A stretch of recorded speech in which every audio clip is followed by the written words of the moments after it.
Ladies and gentlemen, episode number 691. We are live here in the land of purple. Welcome to Twitch TV. Welcome to Wrestle Wars Genesis, where today we're, of course, going to continue the road to the next big SPV for TWA Glory Road. Of course, TWA Underground was yesterday. If you missed that show, shame on you. You got to check that out. It was a wild show. And we, of course, kicked off the road to Glory Road yesterday. We had 8 championship matches. We ended up crowning 3 new champions. It was a fantastic day. Today, we have 7 championships on the line. A lot of rivalries taking place. It's going to be a smoking hot show again today. But before we get to any matches, we, of course, have Luke the Gooner 94 here on the broadcast booth. As always, we're waiting on Moonraider. Infinite Oni's at work, and we're not sure. Soul Embers might be along later. I believe he's still at work for the time being. But so Luke and I are going to fly solo, but we got things to discuss. We didn't discuss any hockey news yesterday. Basketball, we focused mostly on pro wrestling news and rumors and football. And, of course, a variety of other things. But today, so we're going to touch base on just a few other things. Luke's a basketball fan. I like basketball. I don't watch it as much as I used to, but I do love basketball. And, of course, I'm a big hockey fan. I am a Canadian. After all, hockey is the way to go, in my opinion. I think hockey is the best sport on the planet.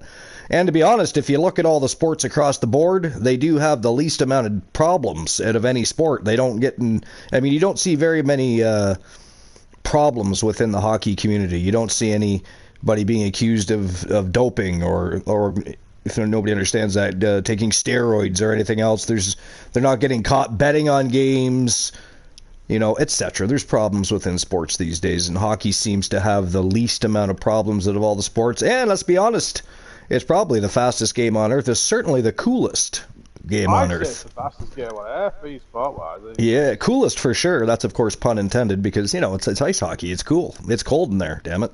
I love how fast it is, man. Oh, I love it. And, anything can happen in hockey just because it is so fast. And, I mean, a team can be down 2-0 and come back and tie it up 2-2 and go ahead 3-2. I mean, anything can happen. Anything can and will happen in the sport of hockey. Of course, my favorite team is the Toronto Maple Leafs, and they're not exactly doing the greatest this year, as most people know, which is kind of crap because last year we made it to the semifinals and ended up getting beat out, of course, by the defending Stanley Cup champions.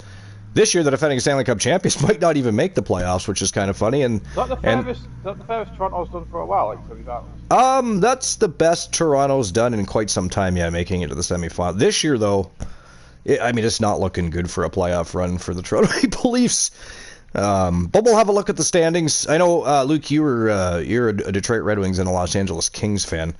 Yeah. I think they played recently, did they not? Let me have a look here. They both played each other recently, and the Kings beat the Detroit Red Wings. I watched the match. The Kings did beat the Red Wings? Okay. Yeah, it's kind of weird. It's a little bit weird watching both your teams play each other, but So we've had some good matchups going on for most of the week. So we're just going to go back to... last week we covered Saturday's games, I do know that, but so we'll start with Monday and see what's been going on. We'll have a look at the stats. Monday, we had the Washington Capitals beat the New York Islanders 4-1. We had the Ottawa Senators down to the Pittsburgh Penguins 3-2. The Buffalo Sabres defeated the defending Stanley Cup champions 5-3. Again, the Panthers are struggling this year. It's kind of surprising, to be fair. Montreal Canadiens lost to the Minnesota Wild 4-3. That was final in overtime. Actually, they beat them 4-3 in overtime. I like overtime games. What I'm not a fan of still, we've talked about this before, but I'm not a big fan of shootouts in professional hockey. I think that belongs in the minor leagues. I think it belongs in the minor leagues. I don't think it belongs in pro hocky. And it's just... anywhere for the overtime, though. Yeah, exactly. And you always did. At one time, we had ties even. We didn't even have... we would have a short 5-minute overtime, I think it was, and then if it was a tie, it was a tie. And you would still get a point apiece. And then they decided to have overtime and throw in a shootout. I mean, it's not that I don't like shootouts. I think it's fun in amateur leagues. But I don't find it... I don't know. I'm just not a fan of it in pro hockey. I don't think it's necessary. I don't like the pressure of a penalty shot. Well, that too. The pressure on the players, extra pressure on the goaltenders. The player misses it, could hurt them. Right? right? So, yeah, I'm not a huge fan of that. Let's see. The Nashville Predators defeated the St. Louis Blues 6-5. That's James' hockey team. That it is. The Nashville Predators. They beat the St. Louis. She did a video of like watching the match at the stadium. Oh, does she? Yeah. I guess I'm not surprised. I mean, if they find out Mickey James is in the audience, well, she's from Nashville. Didn't she move to Nashville? She lives there. Yeah. Her and Nick Aldis live there. Yeah. That was a high-scoring game though, 6-5. That's not even. That wasn't even overtime. That was a regular. That was just a regular game, a regular time game. 6-5. That's crazy. Chicago Blackhawks beat the San Jose Sharks 6-3. We had the Dallas Stars defeat the Winnipeg Jets in overtime, 4-3. Detroit Red Wings defeated the Colorado Avalanche, who, if I'm not mistaken, we're going to check that out in a few moments. Oh, that's a rivalry match, that, like. It is, and the Avalanche were, and I think still are, sitting in the top of the league as far as... that's a good result, that. Yeah. So 2-0 for the Red Wings over the Colorado Avalanche. We'll check out their stats in a few minutes. Vancouver Canucks lost to the Utah Mammoth 6-2. Toronto Maple Leafs beat the Calgary Flames 4-2. Always good to see the Leafs win. Unfortunately, like I said, unless they have a really good back half of the season, they're probably not going to make a playoff run this year. We'll see what happens. I mean, anything can happen. We just talked about it. It's the fastest game on earth, and anything can and will happen in hockey. But I will be surprised if they actually make the playoffs. So that was Monday's games. Tuesday, the Senators played again. Jeez, they played Monday and Tuesday. They lost to the Carolina Hurricanes 4-3. That was just a regular time game. There was no overtime there. Philadelphia Flyers beat the Washington Capitals 4-2. The Columbus Blue Jackets beat the New Jersey Devils 3-0. Penguins lost again. Yeah, that's back-to-back losses for the Penguins. This one was in overtime, but they lost to the Islanders 5-4 in overtime. Another overtime game. Tampa Bay Lightning, who I believe are at the top of the Eastern. I think they're behind the Colorado Avalanche. Like we said, we're going to take a look at the stats in a few moments anyways. But I'm pretty sure they're behind the Colorado Avalanche, but I believe they're the top in the Eastern Conference at least. And they beat the Buffalo Sabres 4-3 in overtime. Quite a few overtime games lately. Crazy. Maple Leafs won again. They played again back-to-back games. The Battle of Alberta, I guess, because they played... You guys winning matches. I know. They beat Calgary, and then they turn around and beat the Edmonton Oilers. So the Oilers are always a tough team. But they just beat Calgary 4-2 on Monday, and then they turn around and beat Edmonton 5-2 on Tuesday. The only other game Tuesday was the Seattle Kraken and the... I don't know if they're... I don't... I never know if... Because originally they were the Anaheim Ducks, but I believe they're just the California Ducks now, aren't they? Are they just called the California Ducks now? I forget. I always forget. But anyways, they beat the Kraken 4-2. Wednesday's games, we had the defending Stanley Cup champions facing the Boston Bruins. Boston Bruins, fun fact, actually, they hold a record that the Montreal Canadiens once held for their club. The most wins in a season. I don't know if you knew that or not, but anyways, they lost to the defending Stanley Cup champions 5. You don't know if I knew what did you say? Sorry? You don't know what we talk about? You don't know if I knew what? That's me if I knew something. About what? I don't know, you were talking about something. I can't remember what you said. The California Ducks or the Anaheim Ducks. I'm not sure. They used to be called the Anaheim. Actually, in the beginning, they were called the Anaheim Mighty Ducks. Then they were just called the Anaheim Ducks. Now I think they're just called the California Ducks, but I'm not 100% sure. But anyways, so that was a shootout game. Panthers beat the Boston Bruins 5-4 in a shootout. Let's just have a look to see what because they do hold that record. Regular season victories.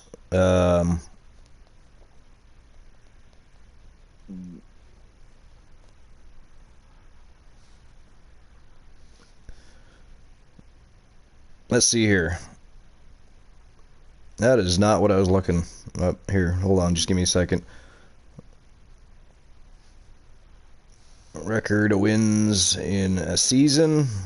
I should bring it up. There we go. So, they also toppled the Detroit Red Wings. But anyways, in 2022-2023, in 82 games, the Boston Bruins won 65. 65 out of 82 games. They only lost 12 games all season. And some of those losses actually came in the back half of the season, like later towards the playoff run. Now, the only thing is they played so hard in the regular season, they got bombed out in the playoffs. They lost first round. So, there's that. The Detroit Red Wings, though, in an 82-game season, they were 62-13-7. So they had a great, that was 95-96 that they did that. Prior to that, I believe it was the Montreal Canadiens that had 58 wins in a season. Next wins at the fourth best record is 57 wins, and below that is 56. So, but yeah, Boston Bruins 65 wins in a season, and Detroit Red Wings was 62. Those are amazing statistics. Amazing statistics. Detroit Red Wings, they're really good. They do. They've always had a tough team. They've always had a tough team. They've had their struggles like any other team, but usually they've got a solid team. Usually they make playoff runs. So, Chicago Blackhawks lost again Wednesday 4-0 against the Columbus Blue Jackets. We had the Montreal Canadiens defeat the Winnipeg Jets 5-1. Minnesota Wild won again in overtime against the Nashville Predators 6-5. We had the Colorado Avalanche bounce back and pick up a victory over the San Jose Sharks 4-2. Detroit Red Wings lost to the Utah Mammoth 4-1. Dallas Stars down the Blues 5-4. Seattle Kraken beat the Los Angeles Kings 4-2. Oilers and Flames, that's the true Battle of Alberta right there. Calgary Flames, the Edmonton Oilers, they've always had a long rivalry history. It was 4-3 for the Flames. Both teams just lost to the Maple Leafs, so they had to beat up on each other, I guess.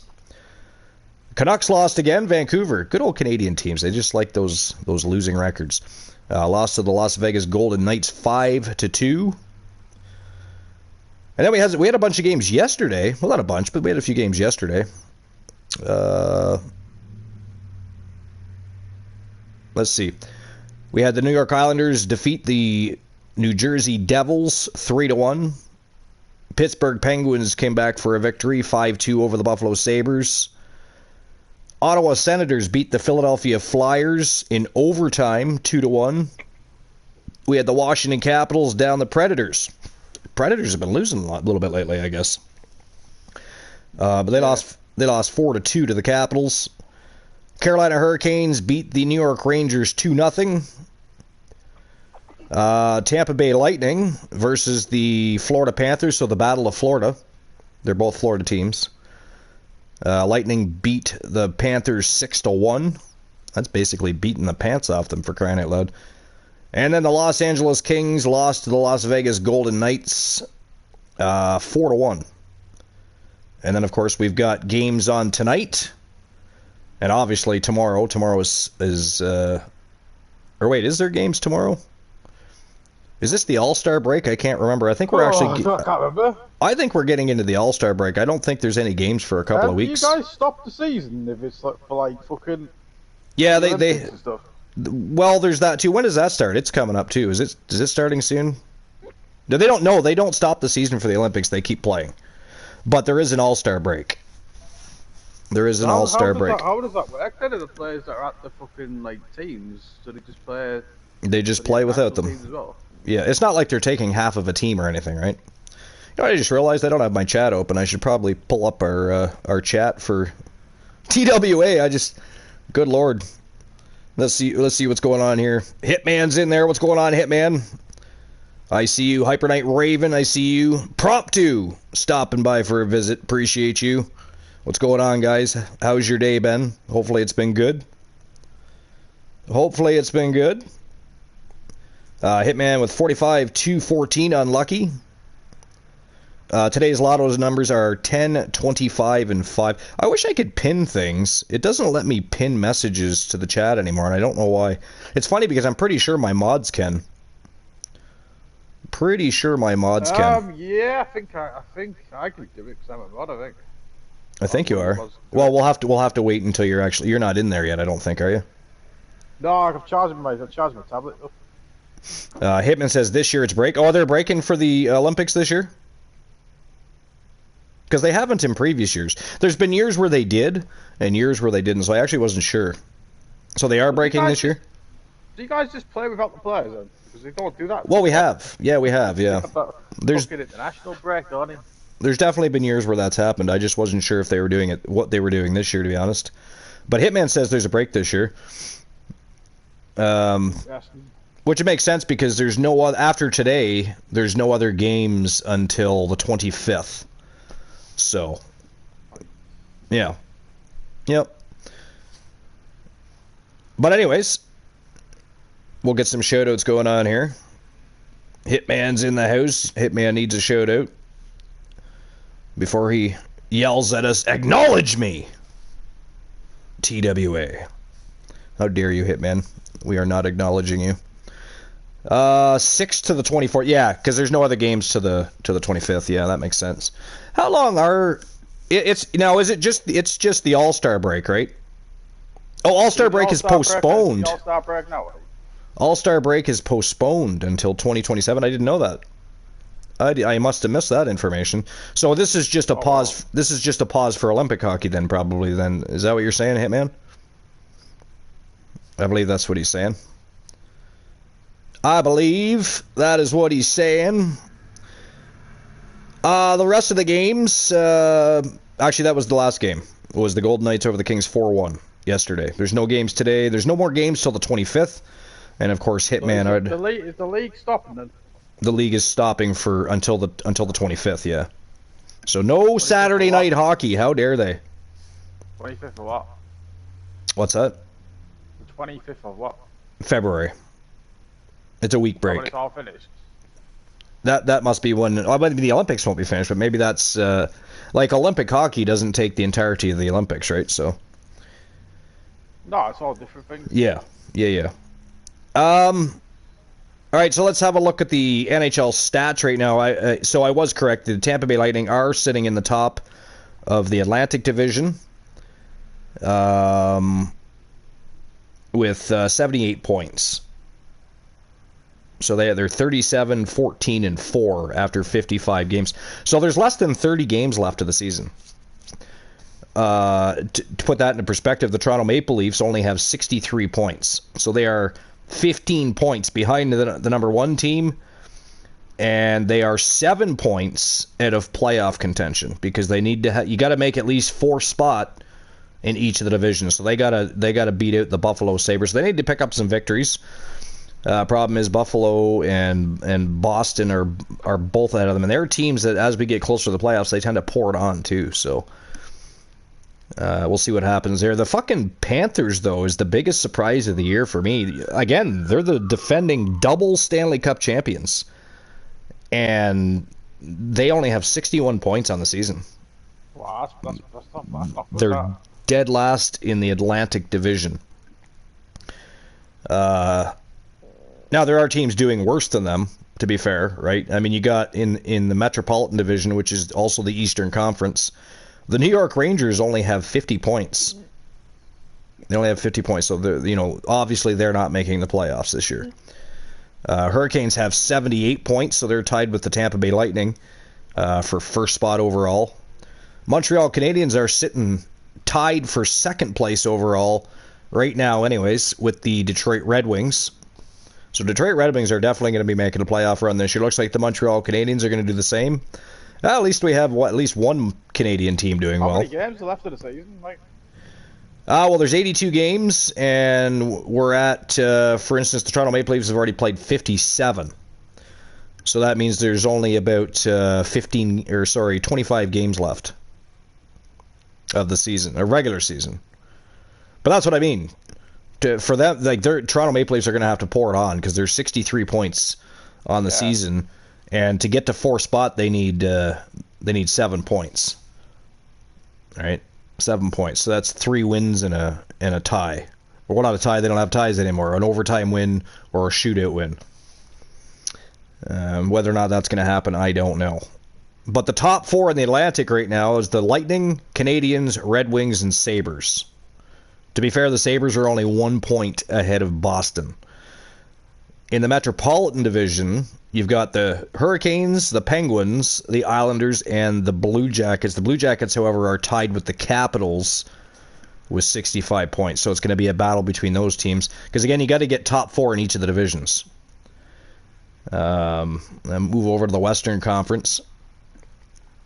Colorado Avalanche have the most points in the entire league right now with 83. So they're 37. They've only lost 9 games. Regular time games, they've got 9 overtime losses as well. But they also have 212 goals for. That's incredible. And they've only allowed 138 goals against. So that's some pretty badass hockey. So you got the Avalanche, the Wild, the Stars, and the Utah fucking Mammoth are in 4th place. And they've got a 5-point stretch over the next team, Nashville Predators. So the Utah Mammoth might make a playoff run this year. That's crazy. Pacific Division is the other division in the Western Conference. It's the Golden Knights, the Edmonton Oilers, the Seattle Kraken, and the Ducks. But that said, the top team in the Pacific Division only has 68 points, which puts them quite a few points behind. Well, actually, they'd be ahead of the Mammoth, but they'd be behind the Stars. They'd be behind the Dallas Stars. They have 77 points, and they only have 68. So that's a 9-point spread. That's hard to. Or wait, 63. No, I'm looking at it wrong. The Mammoth and the Ducks are only a point apiece. I was looking at the wrong stat. So it's looking interesting. But of course, the Vancouver Canucks, most of the Canadian teams are doing terrible. You got the Edmonton Oilers doing well. You have the Montreal Canadiens doing well, and that's it. That is it. I still think it's crazy there's so few Canadian teams. I hate that, actually. You know, there's all these American hockey teams, and we have what? 1, 2, 3.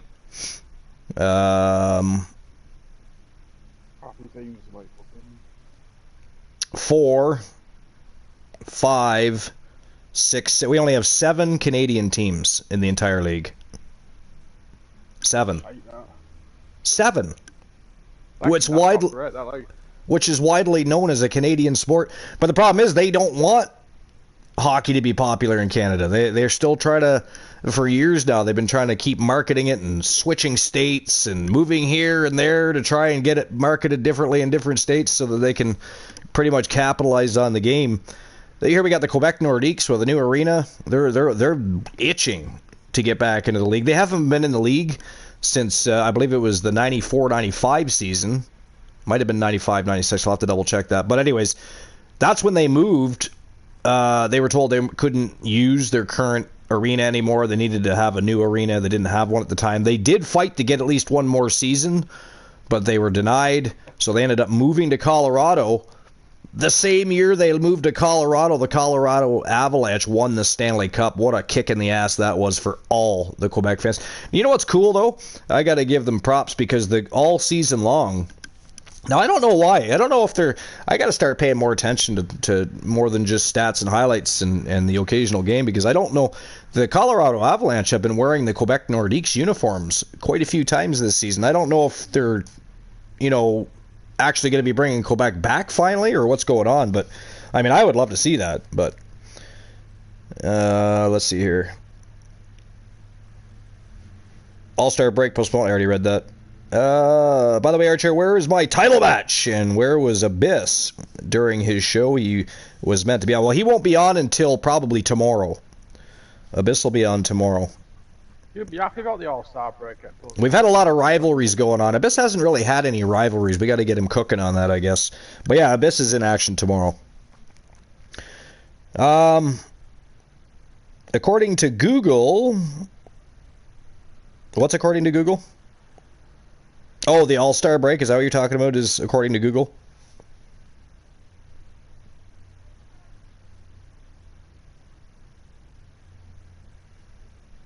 I'm not sure if that's what he's talking about. But yeah, we're going to be doing a show again tomorrow. So Abyss will be in action tomorrow on TWA Stars and Legends. We're going to be cooking them up some sort of match.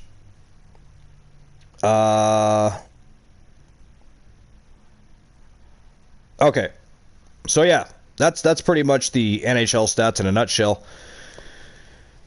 We may as well get the show on the go, get things cooking, get things turning and burning with our first match of the day, our tone setter, of course, for Wrestle Wars Genesis, and we do have 7 championships on the line today as we continue the road to Glory Road, our next big SPV for TWA. Of course, from here on out, we won't have nearly as many championship matches being displayed on either of the shows, but we always, when we kick off the road to a next big SPV, we always put the champions to the test. And today is no different. Just like yesterday on TWA Underground, we are going to be cooking with 7 championship matches and just a fantastic show in general. So you don't want to miss out on any of the action today. But let's get things rocking and rolling. Starting with our first match of the day, we've got the Deleters of Worlds representing Team Boss Apollo taking on part of the MFT, Tom Aloha and Tom Atonga. And that's our first match of the day. We're going to get things rock and rolling here right now. And then, of course, we're going to get into some NBA discussions at some point. Now, I got a question for you, though, Luke. Do you have I know you're just getting into hockey over the past couple of seasons or what have you, but do you have a favorite hockey player? Player? You did win the blackjack, yeah. Do you know what title you want to go for? I like Sidney Crosby. That's a mid-card championship winning blackjack. I like watching Sidney Crosby.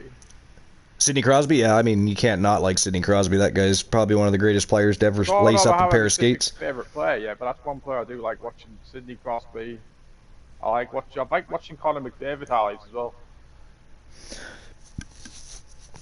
I mean, I guess it would make sense not to have an All-Star game this year, wouldn't it, because of the Olympic hockey? But yeah, Hitman, do you know what title you want to shoot for? It's mid-card championship. You can challenge for any of the mid-card titles: television championship, submission championship, $1 million championship. What am I missing, Luke? What? Speed. You could go for the speed championship. You could go for one of the Legends championships. Well, actually, no, you can't with Abyss, because Abyss hasn't been inducted into the Hall of Fame as of yet. Or Hall of Legends here in TWA. But there's a variety of different championships. Although he's been inducted into the TNA Hall of Fame, has he not? Abyss? Yeah, he has. Yeah. Yeah, he has. Yeah, he has. Yeah. So you know what, Hitman? If you want to challenge for... You know what? We're going to accept that, because TNA works with WWE. Hell, eventually WWE will probably buy out TNA. So why not? If you want to challenge for... Because there's the Legends International Championship. There's... if you had a tag team partner, which we could throw together if you wanted to pick a tag team partner for Abyss, there's the Men's Legends Tag Team Championship. There's the Legends Championship. You could always challenge the Outsider Shade for the TWA Legends Championship.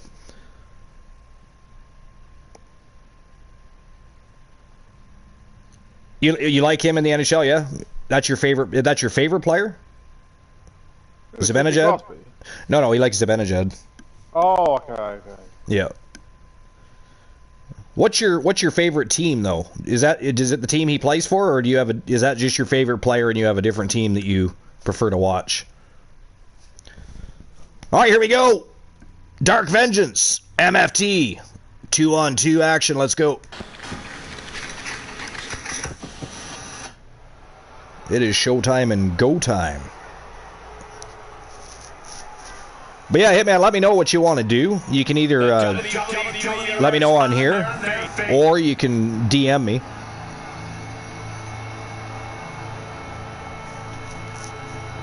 Is Archer? I mean, Archer is he runs the coalition.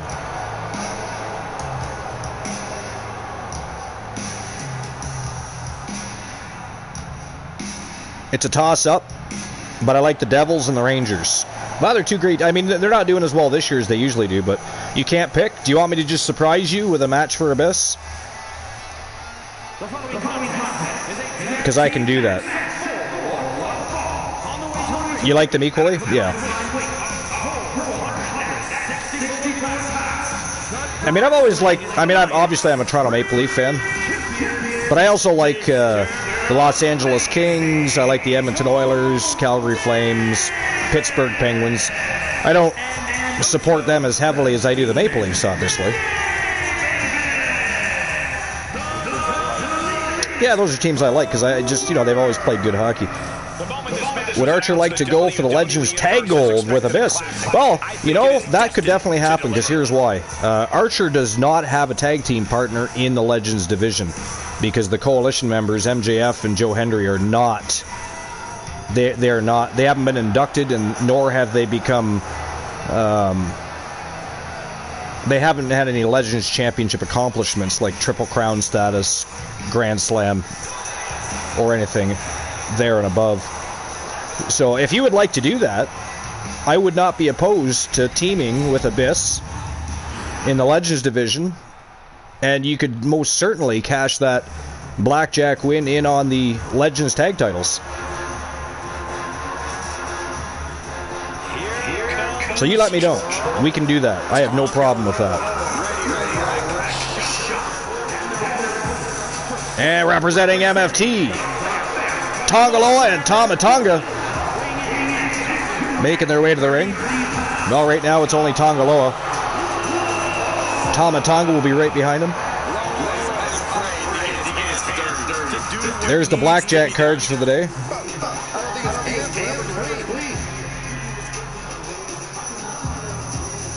Wait a minute.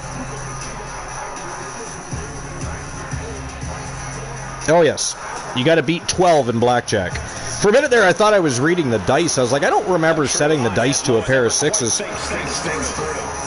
Well, yeah, we absolutely can. We absolutely can. It would be either tomorrow. I'm not sure if I'm running a show tomorrow or Sunday. But we are running a third show this week. It's either going to be tomorrow or Sunday. I do have a birthday party I have to attend tomorrow, so I'm thinking it might be Sunday, but either way. Oh, you're behind ads right now? No problem.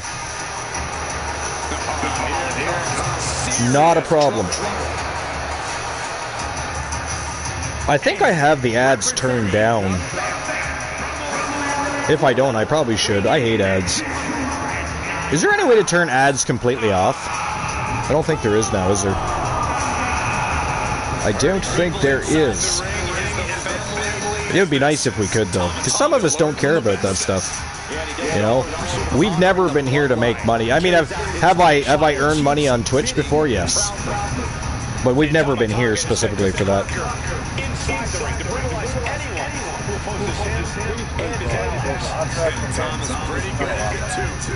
All right, that sounds good, Hitman. Sorry, what's that, Luke? We're not calling out anyone here.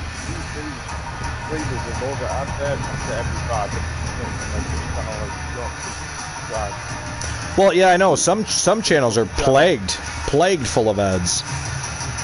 But some people are trying to... No. Yeah, that's not necessary. But some people are trying to make money, right? Oh, yeah. You can have mid-roll or lengthy pre-roll. Oh, okay. It'd be nice if we could just turn the damn things off, though. You swear my chat's delayed? I can't tell because on my end, because I'm using my phone to read the chat, my delay is maybe a second or two. Maybe a second or two. But it's different for everybody. I've seen some people be delayed as much as 5-6 minutes, which is kind of crazy when you think about it. I don't understand that. Like, there should be a way to balance that out across the board so people aren't so far behind when they're watching a stream or a show.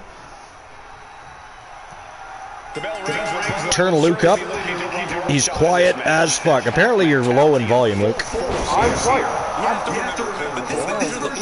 It could be just...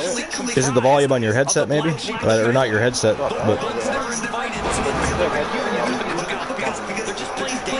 Well, if you go into the chat, check your chat area.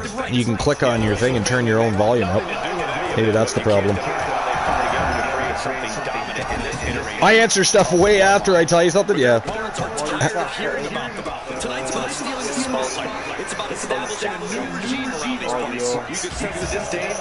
Yeah, just see if your audio needs turned up maybe a little bit. I don't know. I've never had somebody say Luke was quiet before. That's strange. That is strange.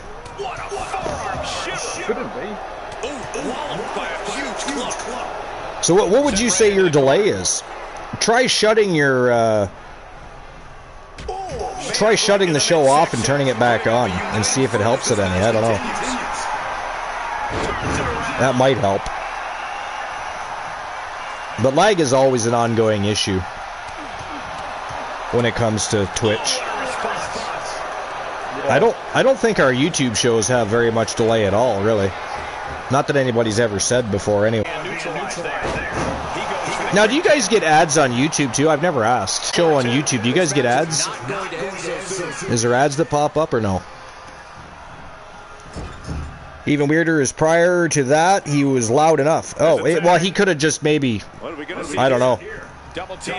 He said your voice was fine initially, and then it got quieter for some reason. I don't know.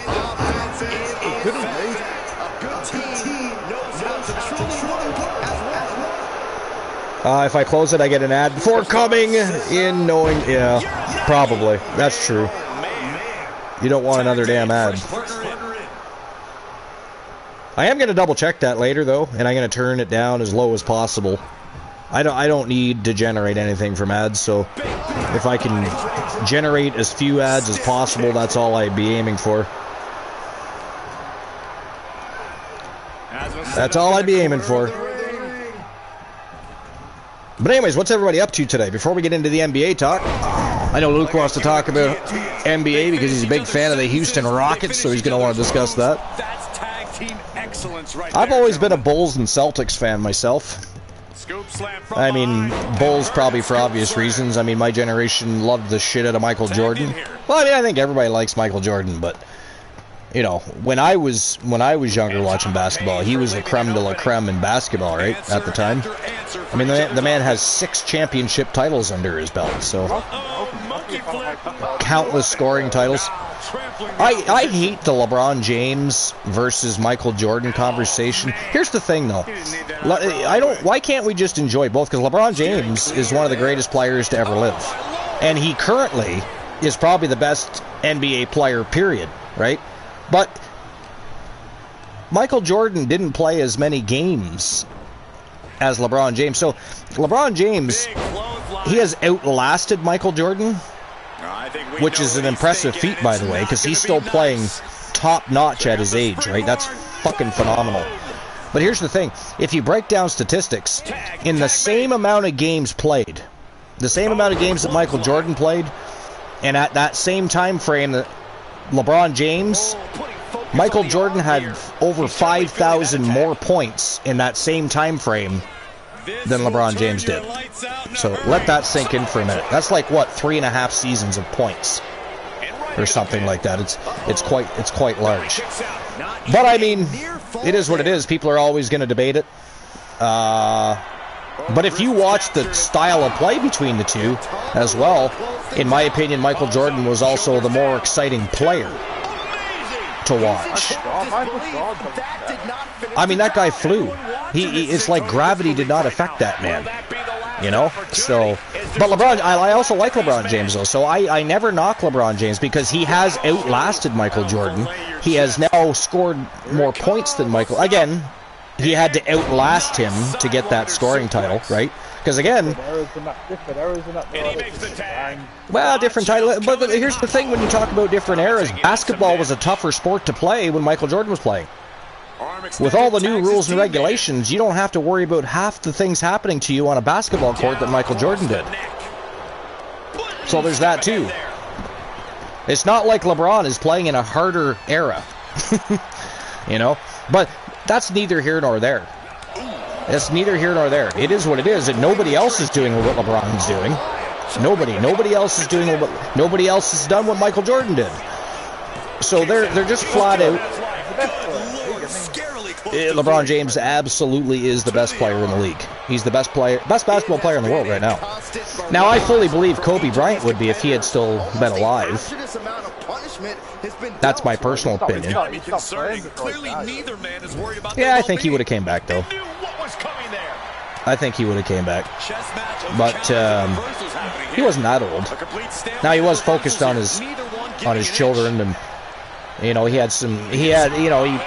there was people saying things about him that, you know, caused him some grief as well. But who knows what would have happened. But if he was playing and was still alive, I think that, yeah. Wow, that was a quick one, ladies and gentlemen. That is it. That is all. The tag team matchup is over.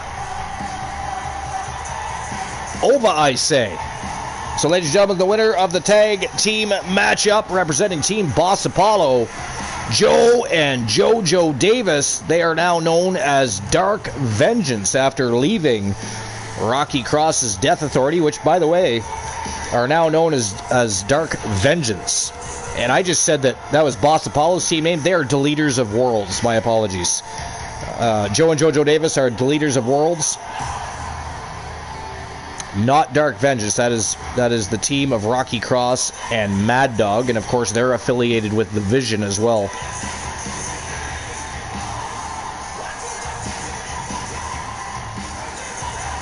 That was a great tag team match, but it wasn't as long as I thought it was going to be, though.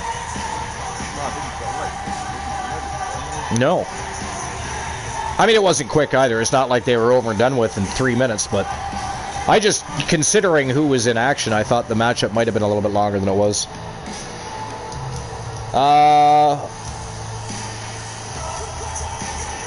I'm just going back to read what Hitman was saying here.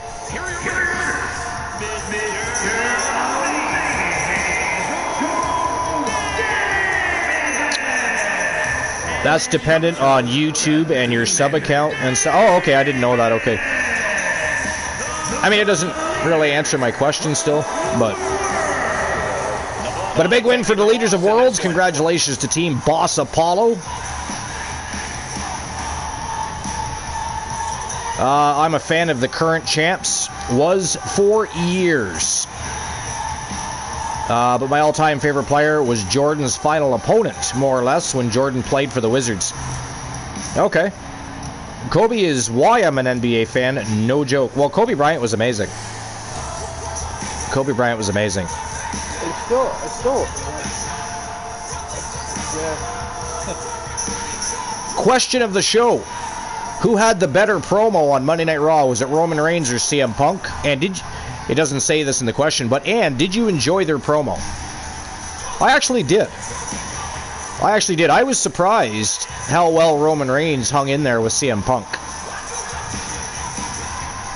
Like, we all know that Roman Reigns can talk on the microphone, but when you're in there with CM Punk, who's probably one of the best talkers of all time on the microphone, it can, you know what I mean? It can still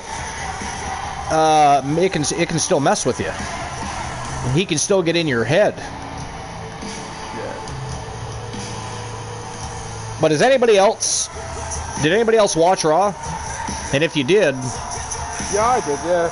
I did. What did you think of the promo? The promo was really good, the part of the promo from Roman Reigns. I actually really enjoyed it. Roman stood his ground against Punk. I like what he did, yeah. About, like, you know how like you hated him and that, and how he's gonna come back and you hate him and all that, and how he's gonna come back and beat him. Now here's a question for you. Do you think he was choosing him because he hated him? I liked it. Do you think Roman Reigns beats CM Punk, or do you think CM Punk retains the title? I don't know actually. I don't know. Yeah, that's a tough one. Depends how it's built up, doesn't it? That's true. That is true. All right, our next match of the day. I'm guessing they want to go for a long run with Punk, to be honest with you, but...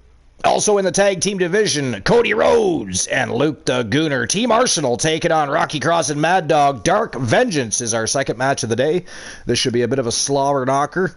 Team Arsenal trying to sneak into the title picture, and of course, Mad Dog and Rocky Cross have had one hell of a rivalry going on with Dark Vengeance. I'm sure they'll clash again down the road.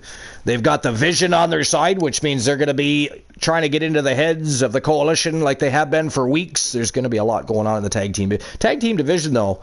This season has been absolutely fire. The women's division and the tag team division have been smoking hot this season. Smoking hot this season. It's been absolutely phenomenal to watch.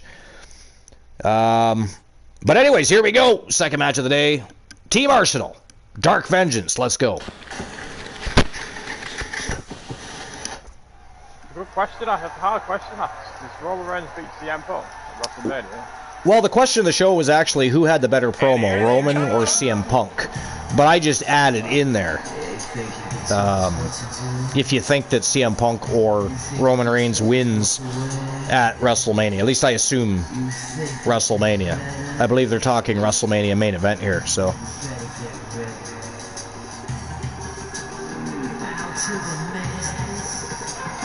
Our next event is Elimination Chamber, is it not?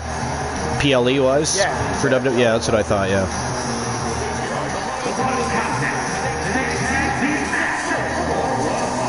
Here they come. I mean, overall, I wasn't overly impressed. There was a couple of moments during the show that were I don't know, and this is supposed to be the new era. What is it exactly about this new era that's supposed to be so interesting and exciting? And why is Triple H always promising surprises and other such things that never come to fruition?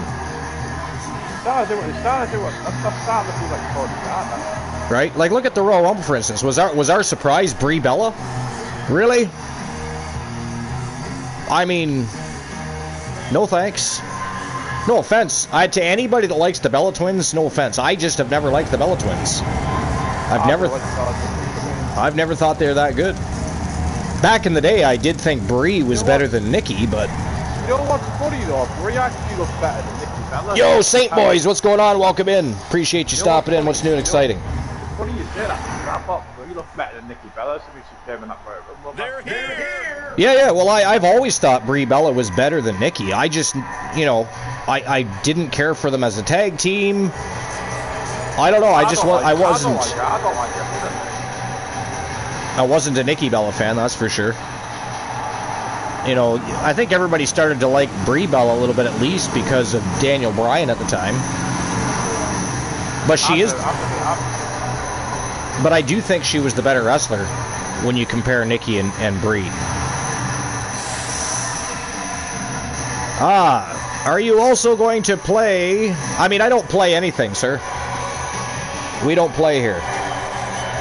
It's 100% AI controlled here. This is a custom universe, TWA is, so nobody plays anything.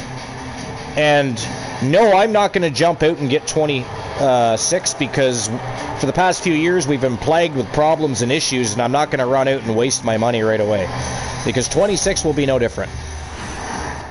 26 will be no... Hell, 25 still has issues. So I will get it eventually, maybe once. There's no accelerate next day. Yeah, I heard that. Yeah. Yeah, which I don't like. I don't like that because I don't play the game. I never play. They might have to, I guess. I haven't played since 2K20. I don't like the new button mashing. I just don't like how the buttons set. I used to like it before the way it was. Which button mashing, like the pin game? I don't like any of it. I'd rather go back to 2K19, 2K20. Was a little bit different, but it was for the most part the same as 19 and prior. I didn't like when they changed to the button mashing system that is what it is today. 19 was awesome, yeah. 19 was awesome. I mean, it was basically the same as 18 with a better roster, but it was a very good game. Very few problems with 2K19.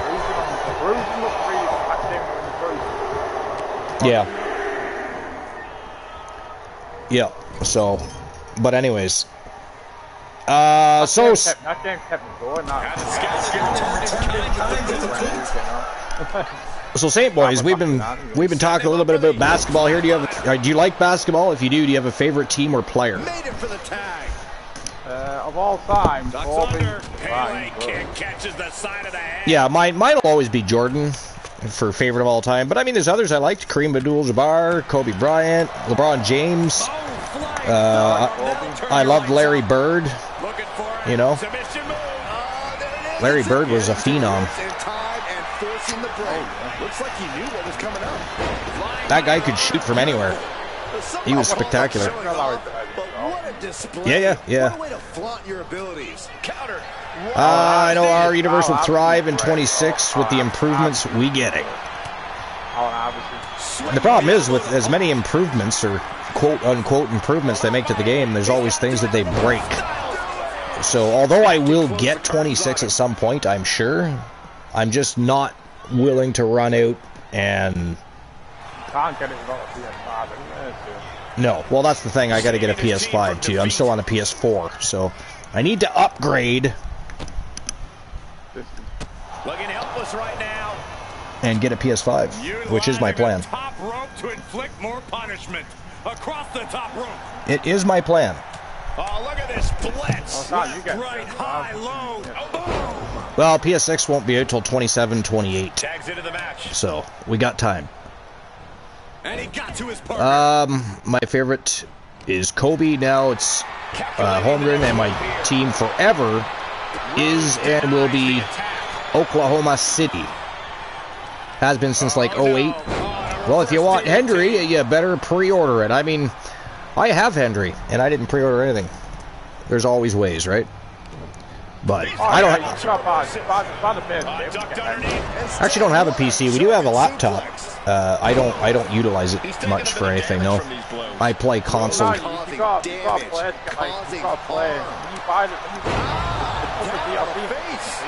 Turning it into a pin for the win. Yeah. Also, that didn't even get one count. to get that DLC, you have to play it to get those heat players. He's got something in mind. Get the passes. Yeah, they're basically forcing you to play the game itself. Yeah. Tagged into the action. Yeah. Which is fine, I guess. I mean, I guess there, might Not come... everyone has the time to play. Well, that's the thing, is I don't usually, but I might have to find time here and there and get some of those unlockables. Yeah. I may have to. Oh, you could get somebody to play. Got them off their feet here. Or get somebody to play for me, yeah. But anyways, let's have a look at what's going on in the NBA. For a crucial escape, yes, breaking the hold, saving himself for the time being. Starting with the Eastern Conference, of course. Sorry, go ahead. Yeah. Someone like me, it won't bother me too much because I have the time. 619 counter, what an interception! Yeah, exactly. Yeah, I mean, there's people that will have time. There's people that won't. I guess if we really want to have those legends unlocked and playable characters, then we're gonna have to find the time, I guess. But I like the star rare, but like having a legend at the start of the game. But like I can live with that way because I can just play the game for often. It's not really a big deal to me. Looking for a scoop slam, but from behind, inverted DDT connects. So it looks like the Detroit Pistons are still sitting in the top of the Eastern Conference with 37 wins and 13 losses. Right now, their last 10 are 7-3, and they are 4.5 games ahead of the Knicks. For me, it's funny to see the Knicks doing so well because, historically speaking, the Knicks didn't always have the greatest team. They always had a lot of fans, but they didn't always have the greatest of teams. So it's funny to see the Knicks doing so well. They're in second place in the Eastern Conference. Yeah. The Celtics are third, right behind them. Actually, they're tied. They have the exact same record, 33-18. They're 4.5 games back of the Detroit Pistons. Cavaliers are sitting in fourth place, 31-21, and then you got the Raptors, Toronto Raptors. I believe is the only Canadian basketball team now. Vancouver used to have a basketball team, but they moved. What were they called? They were called the Vancouver Grizzlies, I think, at the time. I can't remember where they moved to, though. Does anybody remember where they moved? I mean, we'll probably find out when we hit the Western Conference if there's still a Grizzlies team, but Then you got the 76ers in 6th spot, 8.5 games back. Orlando Magic are 11 games back, 7th place. Miami Heat are also 11 games back of the Detroit Pistons. Chicago Bulls are way down, man. They're 14 games back, along with the Hornets. And the Hawks are 12.5 games back. Bulls and Hornets, though, are locked at 14 games back of the Pistons, so they're not having a very great year this year. The Bucks are 16.5 games back with 20 wins, 29 losses. The Wizards, of course, that's the team that Michael Jordan eventually ended up co-owning and also playing for. They're 14 wins, 36 losses. They are 23 games back. The Nets are 13 and 37. They're 24 games back. And then you have the Pacers, 24.5 games back. And again, they have only 13 wins with 38 losses. So the Eastern Conference is pretty much being dominated by the top 3 teams. Western Conference, of course, you got the Thunder sitting at the very top with 40 wins and 12 losses. That's crazy. However, their last 10 games, they're only sitting at 5-5, so they've lost a few games as of recently. Spurs are 35 and 16. They're 4.5 games back of the Thunder. Nuggets are 33 and 19. They are 7 games back. Houston Rockets are 8 games back, sitting at 31 and 19. Los Angeles Lakers are 31 and 19. They are 8 games back. Timberwolves 32 and 20, also 8 games back. We have the Suns 31 and 21. They are 9 games back. The Warriors 12 games back at 28 and 24. The Clippers are 23 and 27. They are 16 games back. You got the Trailblazers, 23 and 28, 16.5 games back. The Grizzlies, there they are. So they used to be the Vancouver Grizzlies. They are the Memphis Grizzlies now. Okay. So they moved to Memphis, apparently. And they are 18.5 games back with 20 wins, 29 losses. Mavericks, 19 and 32, 20.5 games back. Jazz are 16 and 36. They are 24 games back. The Pelicans, which I still find that it's funny to have a basketball team called the Pelicans, but anyways, 13 and 40. They are 27.5 games back. And then you've got the Kings sitting at the very bottom of the Western Conference with Sacramento Kings. 12 wins, 40 losses. They're 28 games back, and their last their last 10 games, they have not had one. They have not recorded a single victory. They are 0 and 10 in their last 10 games. Yeah, it is. It is.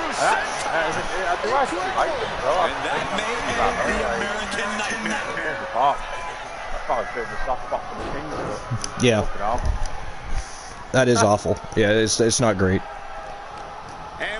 Alright, I'm going to have a look at the chat here real quick before we move on to some of the games that have been going on. Honeybee's in the house. What's going on, Honeybee? Mufasa is here. How dare you, Mufasa? I'm getting my ass kicked by one.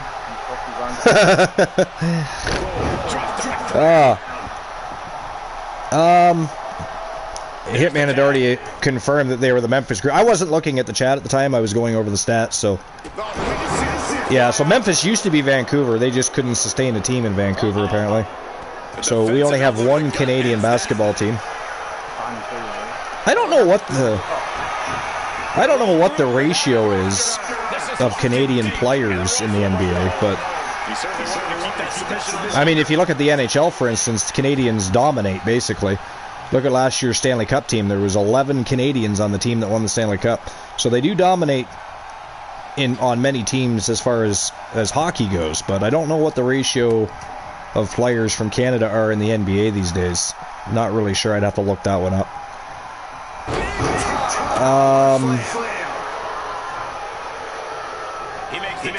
I pay attention to most NBA things, like how when I became a proper Oklahoma City fan, when they first became Oklahoma City.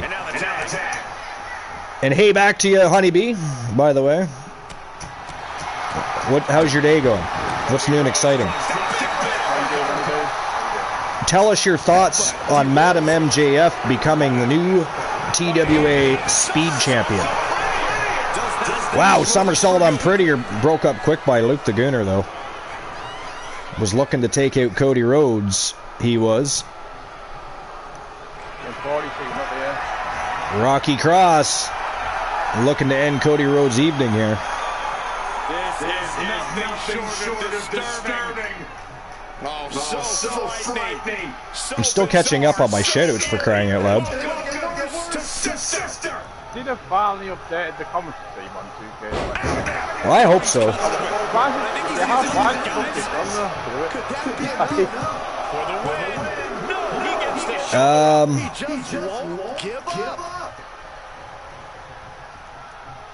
I'm just reading Mufasa's call. Dang, I see Luke getting his ass whooped. Had a really quiet day. Honeybee did, had a headache and slept a lot. Now I'm wide awake.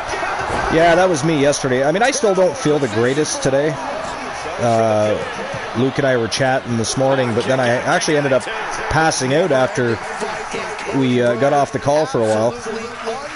Passed out for a good hour and a half, I think. So it's been a rough couple days, but I feel better today than yesterday. Just don't feel great. It's going to be a long night. Yeah, because your sleep will probably be interrupted now. I'm hoping mine won't be. I didn't even mean to pass out. It just kind of happened. I was watching Dogface and I didn't see that you were live. That's okay. That's okay. Got to show some love to Dogface too. Mufasa is 1% World Championship worthy. Yeah, that sucks. I'd rather have 1% than 99 though. You know what I mean? You get that close to 100 and don't quite get it. It's just, it's ghastly. It is ghastly. But yeah, Honeybee, what do you think about Maria Juliet Francis being the new TWA Speed Champion? I know you said it was fun, and of course you guys had some promos going back and forth. I saw those this morning once I finally was able to fixate my eyes on something. Anyways, I did check out those promos. I did check them out. You guys had agreed to a matchup, from what I understand, so we'll be getting Maria Juliet Francis versus Queen Dust, champion versus champion for the TWA Women's World Championship. Hitman is 10% championship worthy. I believe the other one is television, or no, exclamation point TV, I think. I do believe.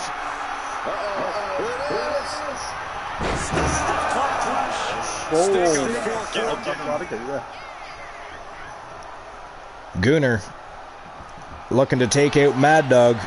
Nope, that's Rocky Cross. My apologies. Today I am Brock Lesnar.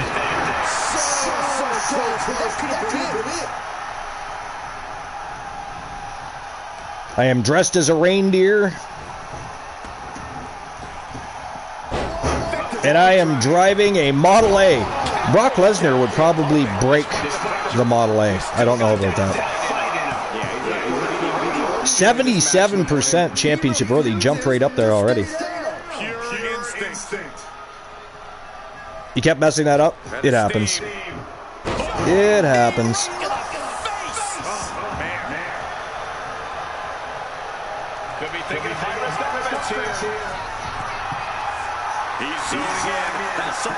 Mrs. just sent me a picture. Apparently we have a maple Pepsi now. That's interesting. I don't know if I'd like that or not. I do like maple. But maple isn't good in everything. It's not like I put it in my coffee or anything. Might be good with Pepsi though, you never know. She said, not bad, you can really taste the maple.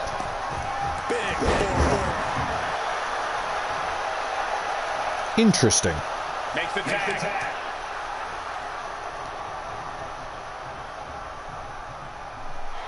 Alright, so Hitman is Edge. Edge is driving a snowmobile, dressed as a seal. Oh, Nottingham Forest and Leeds United is kicked off. Oh, lucky footballer. Oh my God, lucky. How dare you? To be honest,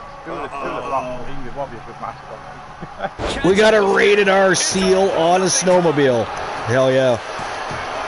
You can't type? No, you hate when your fingers get away from you? Or like when you're playing a game or something and you accidentally get trigger happy, press the wrong goddamn button and screw something up. I hate that. Gets driven into the corner. Mad Dog tagging Rocky Cross back in.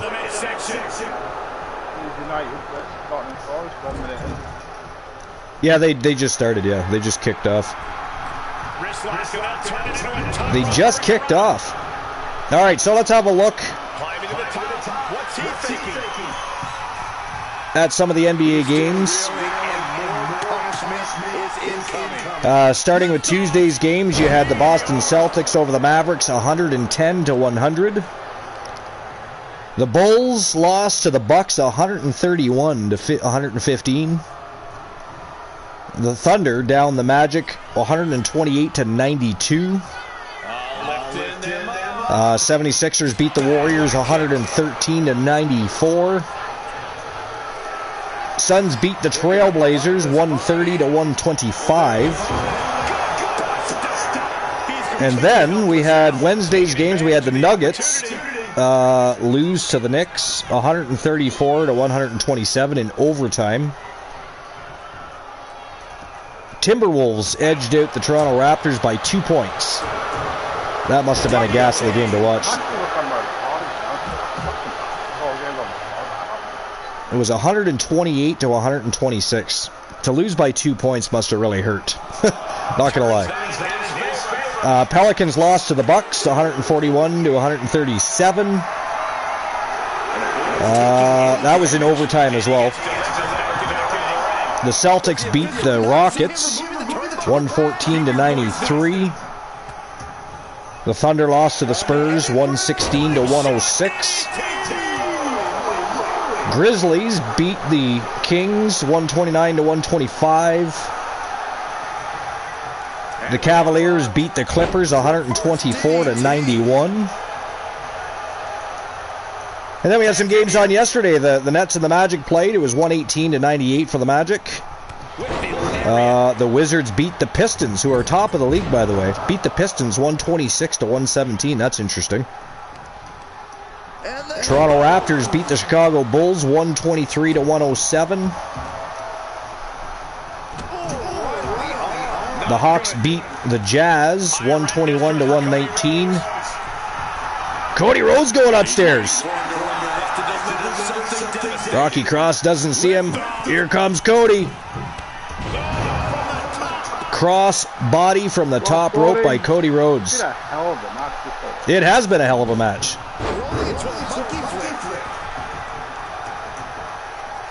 So the Hornets beat the Rockets 109-99. Spurs beat the Mavericks 135-123. Warriors 101 over the Suns 97. And then the Lakers beat the 76ers 119-115. Say that again. I know, he was here earlier. I don't know if he doesn't know. I know. I don't know if he doesn't know we're live or what his story is. But you're right. I'm surprised he's not here.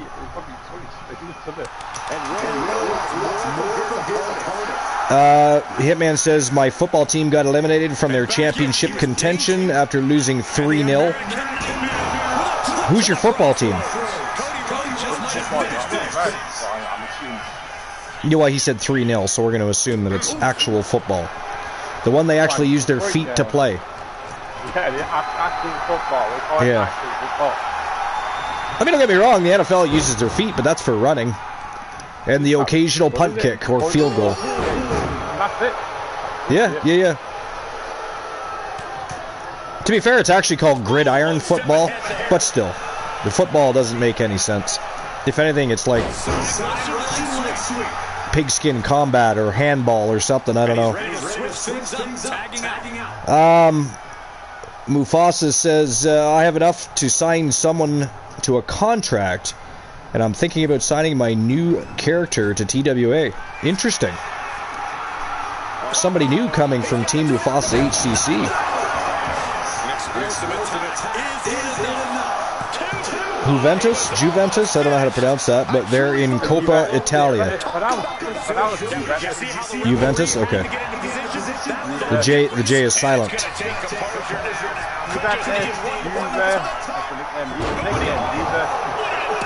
You know 3 forms of football, you're not cultured? Well, I mean, you know, there's NFL football. Australian football. Australian style football is interesting. I don't know if anybody's seen that. And that is it. That is all. Ladies and gentlemen, the winner of the tag team matchup, representing Team Luke the Gooner 94, it is Luke the Gooner and Cody Rhodes, Team Arsenal, with a big W over Mad Dog and Rocky Cross, Dark Vengeance. Congratulations to Luke the Gooner and Cody Rhodes, and of course Team Luke the Gooner 94, big win over Dark Vengeance, who's been doing their damnedest to wreak havoc in the tag team division all season long. Of course, Dark Vengeance and the Vision took out the Wolf Pack and the Coalition yesterday, but today, Team Arsenal takes out Dark Vengeance. So in the last couple of days, they've won a match and lost a match. Have Dark Vengeance. But a big win. Big win for Team Arsenal. Of course, gets them a little closer to that championship title picture.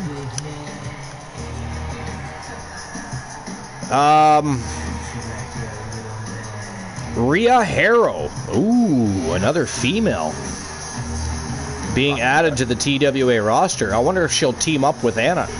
That might be interesting. Heyman says NFL Gridiron Rugby League football and proper football, a.k.a. the one Uwe is in. Yeah, okay. Well, NFL's not rugby. It's, I mean, they've basically taken a lot of elements of rugby. I think rugby's better too. I'm not gonna lie. But yeah, it's actually called NFL Gridiron Football. I never liked the name football, though. Again, they barely use their feet. I don't understand calling it football. I guess they didn't like the name handball. I don't know. All right, we're moving on. Great match from Team Arsenal over Dark Vengeance. Here we go. Next match of the day. 3-speed elimination is a triple threat speed matchup. Obafemi, Braun Breaker, and Eric Dangerous from TDL. That is our next match of the day. Let's get things rocking and rolling. Let's see if Eric Dangerous can once again retain his TWA Speed Championship. I believe he's sitting at 2 defenses right now. Mufasa, that's correct, isn't it? Or does he have 3 defenses or 2 defenses at the moment? Well, it's a triple threat. All he has to do is avoid that 5-minute time limit, and he's fucking defended it. Exactly, yeah. Exactly. Have to win this triple threat. Is he sitting at 3 already? Okay, so this, if he wins today and he's able to take out Oba and Braun, that would be 4 defenses. The women haven't defended at all. It took 3 attempts to even get a woman speed champion, and then ever since then, there's been a different champion every show. It's been kind of crazy in the women's speed division. Actually, you know what? I've been watching. I'm watching a lot of NXT, and obviously I quite like this speed title. You know, it's quite entertaining. Like, yeah, I'm enjoying it a lot. Actually, yeah, I'm enjoying it a lot. It's been a fun division. I don't know why. I don't know why. Really, Hitman says I like the league style rugby over union style. Yeah, I think most people like that better. To be honest. Oh, not the forest nearly scored. All right, here we go. Braun Breaker, Obafemi, and Eric Dangerous. 3-speed elimination. Let's go. Of course, we do, again, we've talked about it earlier, but we do have a brand new TWA Women's Speed Champion by the name of Maria Juliet Francis, Madam MJF, I like to call her, from Team Honeybee Wrestling. I gave her the name, yeah. I couldn't help it. You know, her initials were MJF. You know, she's not Maxwell Jacob Friedman, but she is Maria Juliet Francis, and her initials are still MJF. And representing Team Chelsea and Team Moonrader 25, it is Oba Femi making his way to the squared circle. Oba Femi looking to pick up his first taste of championship gold.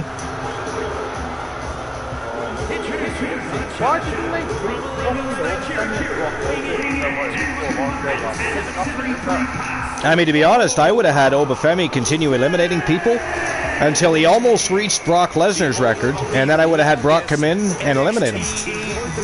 Automatically set up a feud, plant the seeds for a feud. I mean, they did plant seeds for a potential future feud, but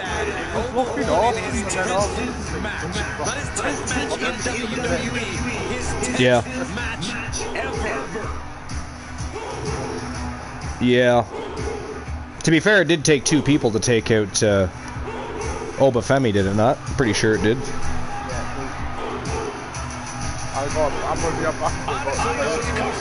Alright, sounds good. Thanks for the info. I'm sure everybody enjoyed hearing that.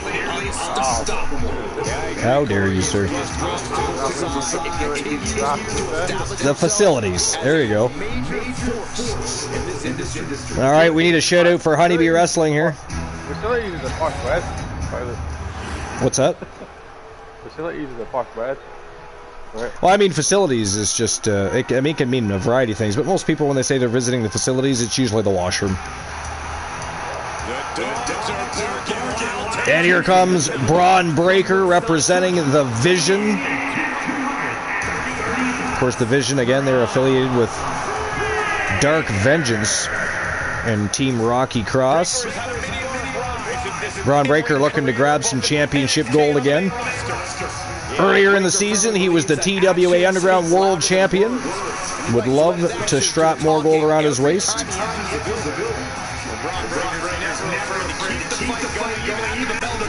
As soon as Luke gets back, we'll go over some more of those NBA games. We're just about to the end of the week, I believe.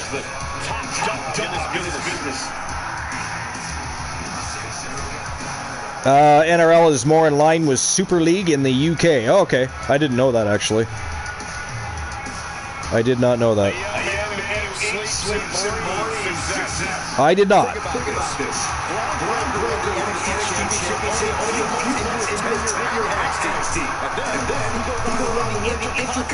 What is this NXT they speak of?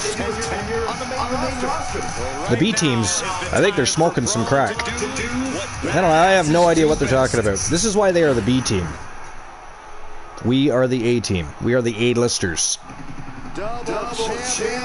And here comes the reigning, defending, and undisputed TWA Speed Champion. And of course, he is also one half of both the TWA World's Tag Team Champions and the TWA Underground World Tag Team Champions, Eric Dangerous. He is a Triple Crown champion, which, by the way, I believe we still have to put him in the Hall of Legendary Accomplishments. And I believe it is only Mufasa in there at the moment. I'm going to double check that right now, actually.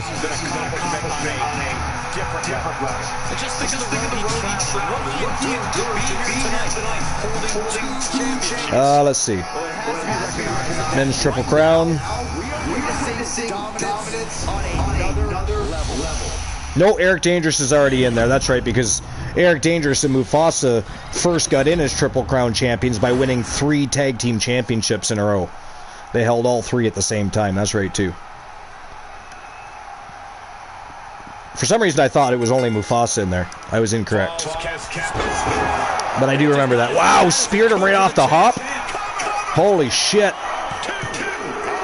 Braun Breaker's not playing. Here comes Eric Dangerous, though. He ain't playing either. He wants to retain that championship for a 4th time. Big flying crossbody springboard at that. Took out both Obafemi and Braun Breaker. That's impressive.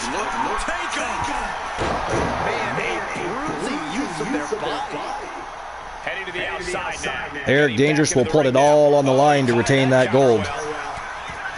Every single matchup, either Eric Dangerous or Mufasa are involved with, they give 140%.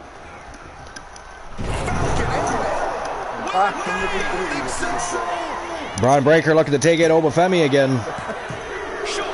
Obafemi gets that shoulder up though. The problem is that Eric Dangerous loves to fight.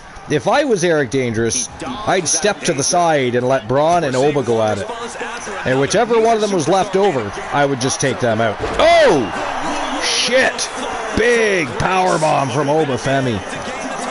Wowzers. The champ kicks out, though he's still in it to retain it. Oba has his eyes locked on the angle again! A second powerbomb in a row, are you shitting me? Wowzers. Holy shit, he beat Eric Dangerous. The champion is out. He pinned him. Champion is out. We're down to Braun Breaker and Obafemi, ladies and gentlemen. Holy shit. He can still retain, though. Nobody gets pinned. That's true. That is true. Big double axe handle from Braun Breaker right between the eyes of the ruler.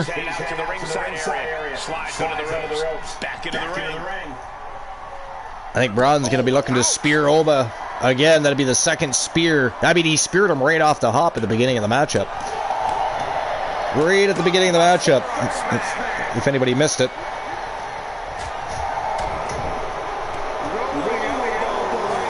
Guess I can learn you a thing or two then. You can. Absolutely you can, yeah. I mean, you can. Everybody can always learn something, right? We didn't get put in there until we had 3 yeah.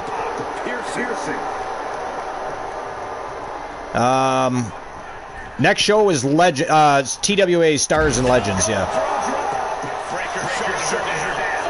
It'll be the Legends Tag Champs taking on Archer and a bit. Yes, that's correct. This is no time to hesitate. You can feel the end coming. Champs, I typed way too fast on my... I knew what you meant. I knew what you meant. Chamos is funny, though. I don't know what the fuck Chamos is, but it's so funny. I'm sure you can feel the target on his back here. Reversal from Braun. Lots of chemistry. All right, let's see here. You know how we talked about I only really get the bottles of broth, right? Yeah. Oh, powerbomb to Braun Breaker. Look at this. Obafemi looking for the pin. Oh, Braun kicked out. Oh, less than 90 seconds remaining.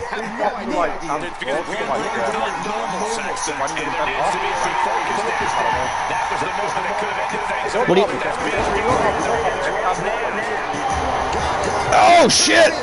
Obafemi knocked out Braun Breaker. Actually, he's not knocked out. It was a TKO. The ref waved off the match. So, ladies and gentlemen, the winner of the match and your new TWA Speed Champion, representing Team Chelsea and Moon Raider 25, it is the ruler, Obafemi, taking home the gold. Congratulations to Obafemi and Team Moon Raider 25 and Team Chelsea.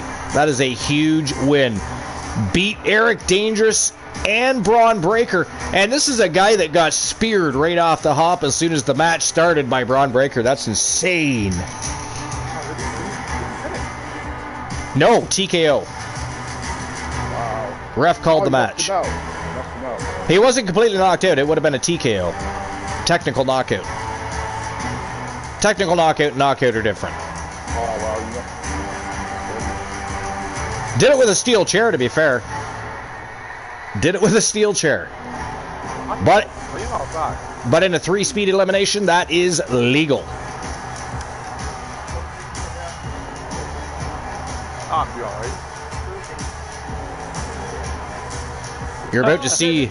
Here it comes now. Right between the eyes. Oh, hit him twice.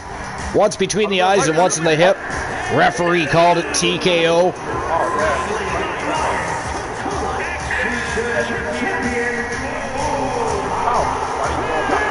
Wow. Oba Femi, your new TWA Speed Champion. Holy shit. Holy shit. That was a fantastic speed match too, by the way. Fantastic.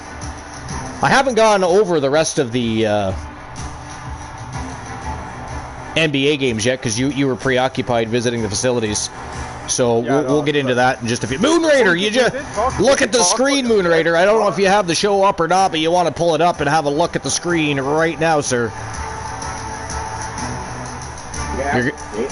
Oba Femi from Team Chelsea defeats Braun Breaker and Eric Dangerous, who defended the Speed Championship 3 times to become the new TWA Speed Champion. The ruler of Team Chelsea, holding gold, along with Moondust, by the way. Moondust is now a champion, a champion. Tell us about that, Moon Raider. Oh, yeah. He is, yeah. Viewer Stream Boo. Well, Accomplished Shed Soul G45YLB. Go fuck yourself. Goodbye. I'll tell you what, Moon Raider, right? Chelsea don't beat fucking goals. That manager might have fucking yeah. If Liam Rossetti cannot lead them to a win over the Wolves, it's time to axe his ass too. Time to axe his ass. I know he just started, but that is just ghastly. Ghastly. Alright, here we go. Next match of the day. It is a rematch between the one Elijah Archer and Andre the Giant for the TWA Legends International Championship. Of course, Andre, a short spell ago, defeated the one Elijah Archer for the championship. Archer's been itching to get back in the ring with Andre. Today is his day. It is the one, the TWA Underground World Champion, taking on Andre the Giant, the reigning defending TWA Legends International Champion. 1-on-1. That is next. Let's get things rocking and rolling. Oh, but I haven't a bad game. Like it's, I mean, there's not very good teams, but I know, but sometimes you can get at least a bit of football from them. Yeah. Your mom likes football too, eh? That's exciting. Oh yeah, she does. Yeah. Yeah. It's great having your mom on the broadcast booth all the time. She doesn't even probably know either. She has no idea that she is now like a guest host and doesn't even know. She's been on almost every show. She's talked about everything from football to meals of the day. I didn't expect her to come in, to be honest. It's perfectly okay. Having guest hosts is fantastic. Now she just needs a headset and she can just join us on the broadcast booth. What are we calling our team, by the way? That's a good question. I never even thought that. Maybe we can talk about that on Discord later. We'll come up with a team name for the Legends divisions for Archer and Abyss. So yes, Hitman, of course, manages Abyss. So in the Legends division, Archer does not have a tag team partner. So it is going to be the one Elijah Archer teaming up with Abyss to take on the reigning defending TWA Legends Tag Team Champions at Stars and Legends, actually, is when we're going to do it, which is... originally, I did say I might run a show tomorrow, but I don't know if that's going to be possible. I do have... My granddaughter turns 1 year old tomorrow, and they've got a birthday party for her tomorrow, so I might be preoccupied most of the day. We'll see how that works out, but Sunday for sure. Sunday for sure. Yeah.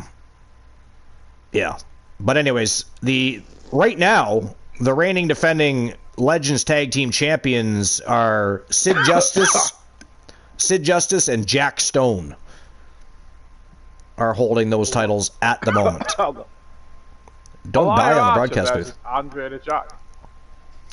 Yeah, so Andre and Elijah clashed once before. Andre beat him for the International Championship. Archer's getting a rematch. That's what this is all about. This is all about... Your dad saying to me, don't give him a fucking lollipop and get it all over. What the fuck are you on about? What did she say? That's hilarious. I fucking love your mom. She's so rowdy. Just came in my room like a fucking It's awesome though. She's so rowdy. And like we've listened to her discuss everything from football to meal. No, she's discussed everything from football to meals of the day to telling Luke if he wants to heat up his meal, he's got to put it on for 3 minutes in the microwave. We've had all kinds of conversations. 1-0 leads. Who scored? Yeah, Lead scored. Lead scored? I'm sure it'll pop up in the chat at some point. I don't think it has yet, though. It's because I'm watching it on the TV, that's why. The goddamn score bot is behind the times. It is, actually. It is a little bit delayed. It is, yeah. But this is live TV. I'm watching the live. Say Archer wins. Is he still eligible for tag goal? Yeah, why would he not be? Yeah, why would he not be? He would, of course, be eligible still for the tag goal. Oh, I'm a giraffe. All right, here we go. The one Elijah Archer versus Andre the Giant. The rematch for the International Championship. Let's go.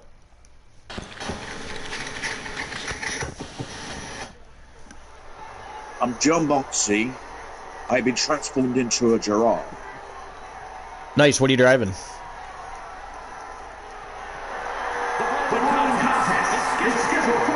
By the way, Moon Raider, thanks for the subscription. A tier 1 sub by Moon Raider 25. I appreciate it. Every universe in League? Yeah, they do. Yeah. Well, in this universe, people get rematches. They can have more than one championship. I mean, it's hard as hell, don't get me wrong.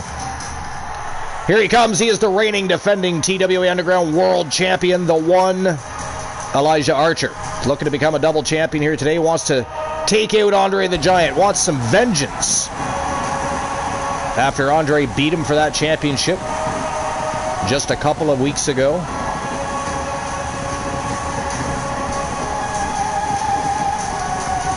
It is showtime and go time. Can Archer get the job done, or will Andre squash him into the ring mat and retain his championship? We're going to find out here just shortly. There it is. It finally popped up. That was at least 2 minutes delayed. 1-0 over Nottingham Forest at the 26-minute mark.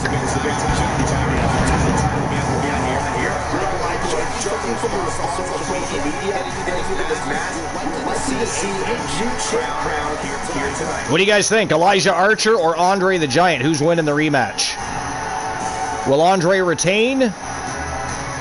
Or will Archer gain some more gold?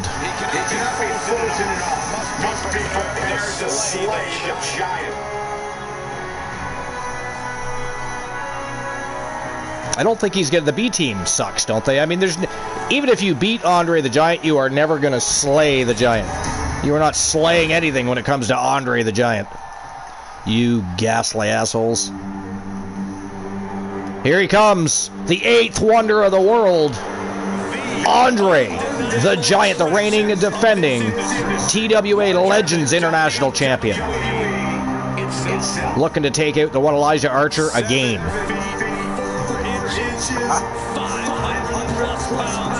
And when Archer and Abyss get the job done, it will be during Abyss debut matchup. Yeah, that doesn't happen often, but it has happened in TWA history where somebody's debuted and won a championship. It has happened. Not very often. I'm trying to remember when the last time that might have happened is. To be quite frank, I can't remember. I wonder where that term came from, to be quite frank. Why do we utilize the name Frank? It's like in America they call hot dogs Franks. Why are hot dogs called... I mean, did they slaughter a pig named Frank? Was there a guy that created a hot dog making company? Was his name Frank? Although I guess the word frankly, but you wouldn't say frankly hot dogs. I don't know. It's just kind of weird. All right, it is showtime and go time. The 8th wonder of the world versus the one. I'm not going to lie, I'll be surprised if Archer wins. I will be surprised if Archer gets the job done. And Mufasa, don't you dare make a comment. I can hear it cooking inside your head. You want to make fun of Archer? You want to say something ghastly and disgusting about his championship opportunities? I mean, historically, he's done very well with the TWA Underground Championship, but historically speaking, especially this season, Archer and championships never work out well. He tends to lose a lot of championship matches. Like, for instance, Archer in 7 years has only been TWA World Heavyweight Champion one time. One time. And of course, that was back when we had Championship Explosion, which got abused, and we ended up getting rid of it because, you know, you had everybody winning titles, and then somebody would come along and explode the championship and vacate it. So Archer, and he's had rematches, though. He's had rematches for the world champion, but wasn't able to win them. So in 7 years, Elijah Archer has only been the TWA World's Heavyweight Champion one time. And, of course, that's the top prize in TWA. Of course, if you ask him for Tony, it's the Legends Championship. Because you got to fight your way and earn the right to be a legend to fight for the Legends Championship. And to be honest, he's not wrong. I think the reason nobody else... Well, actually, other people might consider the Legends Championship the top championship, too. You never know. I've never really asked anybody else. But, I mean, he's not wrong. You do have... But the TWA World's Heavyweight Championship is older. But the oldest championship, which is why it's considered as prestigious as the World's Heavyweight Championship by most people, is the TWA Television Championship. It was the very first championship that we introduced in TWA 7 years ago. A Frankfurter sounds like a fake name. Yeah, I know, right? But I don't understand calling a hot dog a Frank. I don't get it. I don't get it. I understand calling fries chips because, you know, they're chips of potatoes, literally. Unless you've... So the French fries, they have to be specifically cut that way, right? They're French. They're not from France or Paris. That's called a French cut. So I guess maybe the cut or the style of cut came from France, perhaps. But it's just the type. It's like when you dice things or slice things for a salad. But we don't refer to a carrot as julienne. You know what I mean? Like, I don't know. It's just weird for me. Question: any rule against going for the underground title and the tag titles in one night? If I did the underground, well, I mean, you have to earn your way to that. I mean, we have rankings, we have power rankings, we have redeems. There's all kinds of different ways to get to a championship. So it just depends how things play. A bit getting a chance to go for the the Legends Tag Team Championships is made possible mostly because Elijah Archer's been around so long. He's a legend, and pairing with Abyss, so he's got a road, a pathway to those titles, right? For Elijah Archer, by teaming with Elijah Archer. I think hot dogs came to America from Frankfurt. Did it? That makes sense, I guess. Germany. Okay. So I don't even know why they call them hot dogs anyways, because they're actually just the lowest end of sausages.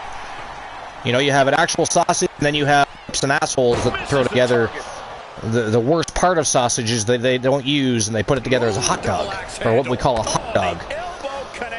So that's a better question. Where the hell did hot dog come from? It's 2-0 lead, right? 2-0 already? Oh yeah, it says right there. Wow, it's not even that far behind. I've looked at the table as well. It's about I wonder why. Thus the question about if it's legal. I mean, if you've earned that right, then yes, you can do that. Not many people choose. I mean, so here's the thing: if you're holding more than one title and you're attending a big show, you're probably going to be defending more than one championship. It doesn't always happen that way. Depends on the stream preview or the show or what's going on. Most people don't like to fight more than once in a show because it does affect your performance, right? But it's absolutely legal. If you're able to do so, why not?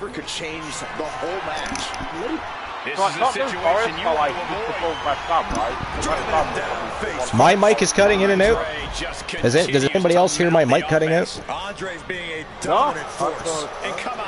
I didn't hear it on the broadcast either, because I can hear my own voice, obviously, through my phone, and I haven't heard it cut out either, but it's like a wiener schnitzel. Yeah, that's kind of weird, too.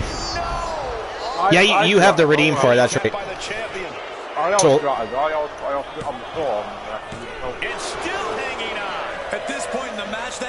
but if you really wanted to, Hitman, you could hold on to your redeem and simply have Elijah Archer challenge Sid and Jack Stone, because they have history anyways.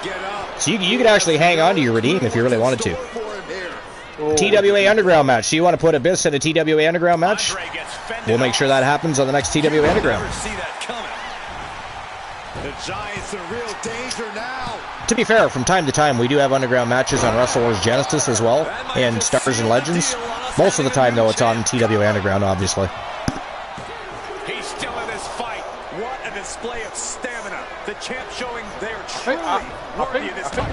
But things might only get harder from here. And I think to get the pinfall, you have to try that maneuver one more time. Yeah. Michelle McCool. Oh, there's a knee. I like Michelle McCool.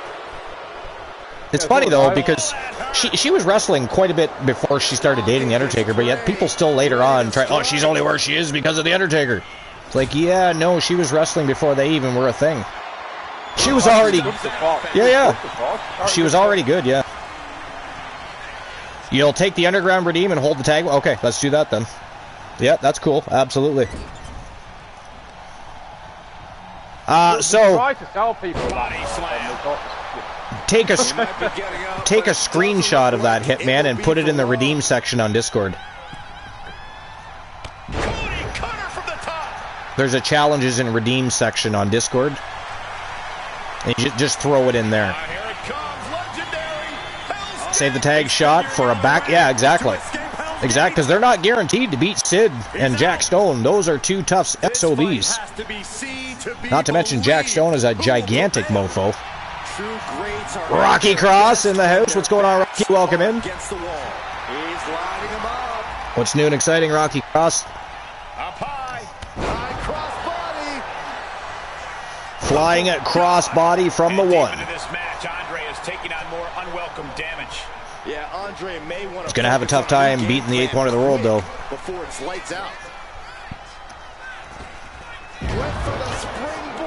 Mufasa beat him, and that was a shocker. That's true. Mufasa did. Gotta manually say it in the server. Yeah, well, I mean, it's just so we can keep track of it and nobody forgets anything.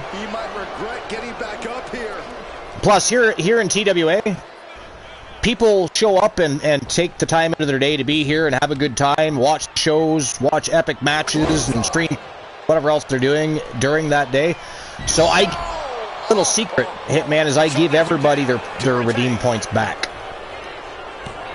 And some people, like Mufasa, probably have something like 250,000 or more points. But for people that have been around a long time, you know, it gives them more opportunities. But even newer people coming in, it means they're not wasting all their points at once. They're going to waste them for that show, but you're going to get those points back, which gives you a quicker pathway to opportunities type of thing. Ace Haunter's in the house. What's going on, Ace Haunter?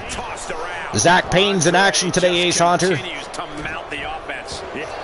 Zach Payne is in action today. Just so you know. So is Selena Price. Again, Selena Price has been quite active lately, actually. Unfortunately lost her speed championship to Madam MJF. Great match, though. Great speed match that was. This building is rocking right now. Can you blame them? You have 249K or 249? You can't only have 249, although you do spend a lot of points, but you must have more than 249 points. And that is it. That is all. Ladies and gentlemen, the winner of the match and your new TWA Legends International Champion for the second time, the one, Elijah Archer, picks up a big W in his rematch against the 8th wonder of the world, Andre the Giant. So congratulations to Elijah Archer.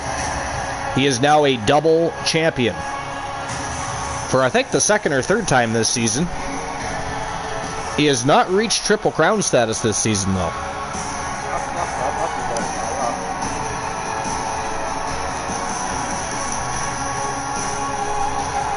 I mean, he's been Triple Crown champion before, just not this season. Exactly, just 249. That's crazy. I thought you would have had a lot more than that, because you're here all the time. That's kind of crazy to me. Get over 5K. Oh, right. Yeah, I guess. I mean, not that that matters. You know you're going to get those points back, so. Couldn't beat him the old-fashioned way. Had to submit Andre the Giant to get the W, but I mean, let's face it, you're facing a guy that big. In my opinion, that's exactly what you should be doing, is trying to tap them out. Trying to keep Andre the Giant's shoulders pinned to the mat is an almost impossible feat.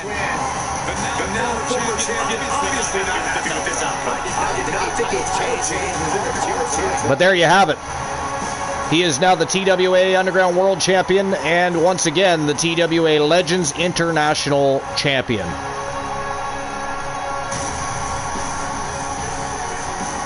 And I must admit, I'm just a tiny bit shocked that Archer pulled that off. I'm not going to lie.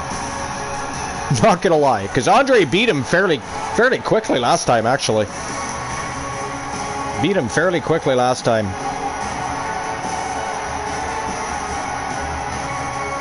Yo, Legendary Bard, what's going on? Welcome in. Appreciate you being here. What's new and exciting, my friend? You just missed an epic matchup between the one Elijah Archer and Andre the Giant for the TWA Legends International Championship. Chillin' and crafting. What are you crafting? I love the fact that we have so many talented people in our TWA Fam Jam. Brilliant and talented people. Oh, a ribbon dress. Very cool. And are you making that for like a loved one, or do you do that as a hobby and sell merchandise? You caught the tail end of it? Awesome.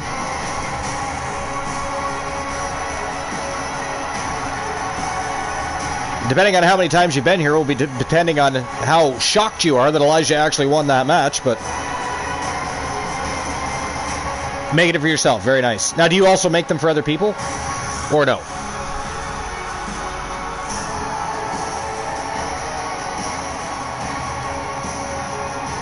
You're beating a bracelet for your loved one for... Oh, nice. For Valentine's Day. Very cool. Awesome. Sometimes you do. Very cool. Very cool. Do you have other hobbies as well? Or is that your main hobby, is crafting? Like, what other things do you make? What other things do you make? Tell us. We're... And by the way, I don't know if you're part of our Discord, but a lot of things happen on the Discord. There's lots of things to see on the Discord. Our Hall of Legends section is in there. List of our champions and former champions. Conversations, entertainment. All kinds of things going on in our Discord. If I spell it right. Hold on. There we go. If you're not already part of our Discord, jump on in. Make sure you send us some pictures of some of the crafts you make. We would love to see them. We would love to see them. I don't speak for everybody, believe me, but we have a lot of fantastic people in our community and a lot of talented, great people, so I'm sure they would love to see what you're making. Fantastique. Fantastique. Let's get a shout out.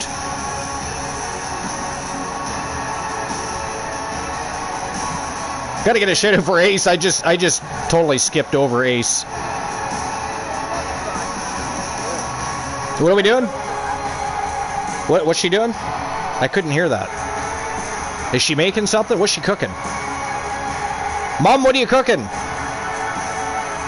I mean, I could always hop on a jet plane and fly to the UK and have some supper with Mama Gooner and Luke the Gooner. I'm fine with that. Oh, you're welcome. Absolutely welcome. I mean, we showed everybody out. It's not about whether or not somebody streams or runs wrestling shows. Here, we shout people out as acknowledgement for you being here. It is a thank you for you taking the time out of your day to show up and enjoy the show with the Fam Jam. I know a lot of channels, you only get a shout out if you subscribe or if you are with that promotion for X amount of time, but here we showed everybody out. We acknowledge everyone, and that's just the way it is. We have a fantastic community, and I'm sure you'll enjoy your time. They're a bunch of villains, just to, you know, heads up. They're a bunch of they're trolls, mostly trolling me, to be fair. Bunch of bastards they all are, but they are a bunch of great bastards. I love them all. But they are professional trolls and villains here in TWA. That said, nobody ever comes into our community and bullies anybody. Nobody ever comes in and tries to troll anybody, because you cannot troll the king of trolls, and they will pirouette your ass right back out onto the street. That kind of thing doesn't happen here.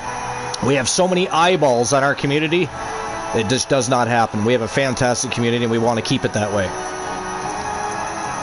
Favorite wrestler currently signed. Are you asking me what my favorite wrestlers are? Currently signed to TWA, or... Archer, given my Discord on my phone is not the same one that I'm in TWA on, and can't have both logged in. Can we accept my verbal statement? Well, you know what I will do? Luke, are you on your iPad right now watching the show? Oh, Luke is not paying attention now. How dare he? Do we have any mods in the channel right now that can screenshot, or any? Actually, I guess anybody can screenshot. Can somebody scroll back and screenshot Hitman's redeem and just throw it in the redeem section for him? I could too, but we all know I'm lazy. I don't care who does it. Mufasa, if you would do it, even, I'd appreciate that very much. I've tried to make Mufasa a fucking mod before, but he's like Distinct Cone and a few others. They got to have that diamond. They got to have that VIP stat. I mean, I would love to have Mufasa as a goddamn mod, but apparently he likes diamonds more than swords. But anybody can screenshot, so if somebody could do that for Hitman, I'd be appreciative.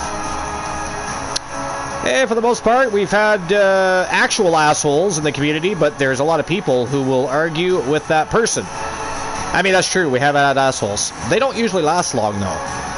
And to be fair, we do like to give people an opportunity and a chance. You know what I mean?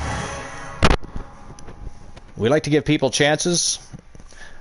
All right, here's our next match of the day. 2 out of 3 tag team falls. This is a rematch between Fallon Henley, Alexis James, Country Dominance taking on the Captain, Dangerous Amber Extreme, and Britt Baker. The Doctor's in the house. It is the Outlaws and Country Dominance. 2 out of 3 tag falls for the TWA World Tag Team Championships. Let's go. It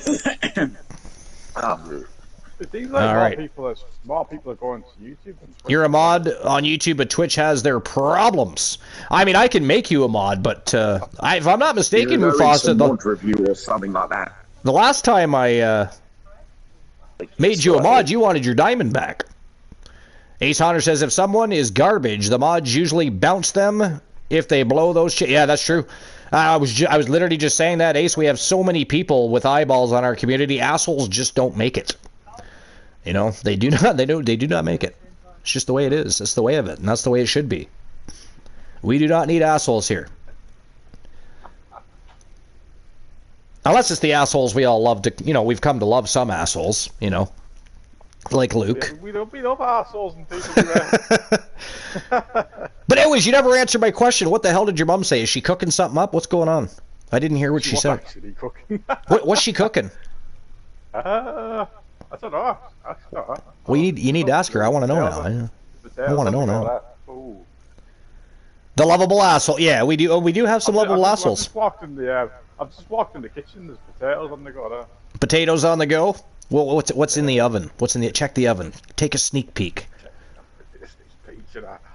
Unless it's a cake or some shit, then your mom might kill you because you might flatten the cake. So don't do that. If it's like we're live. TWA Wrestle Wars Genesis. We don't need our broadcast booth host dying on the broadcast booth. Yeah, I don't feel like dying today. No dying. You know, and moms generally don't like it when you mess with their kitchen. When they're busy in the kitchen, they don't want people committing any fuckery in there. They just, get the fuck out of my kitchen. But yeah, we love your mom. And the funny thing is, like I said, she has no idea that she's technically part of the broadcast booth on most shows. She has no idea. It's kind of funny. It is. And so is Buddy the Wonder Dog, which we have not heard in the last 2 shows. As a matter of fact, we didn't hear Buddy until after TWA Underground went off the air yesterday. He's the TWA mascot. Fucking never know he is. Legendary says, nope, you don't fuck around in the kitchen without. That's right, you don't. You know, even I don't hear.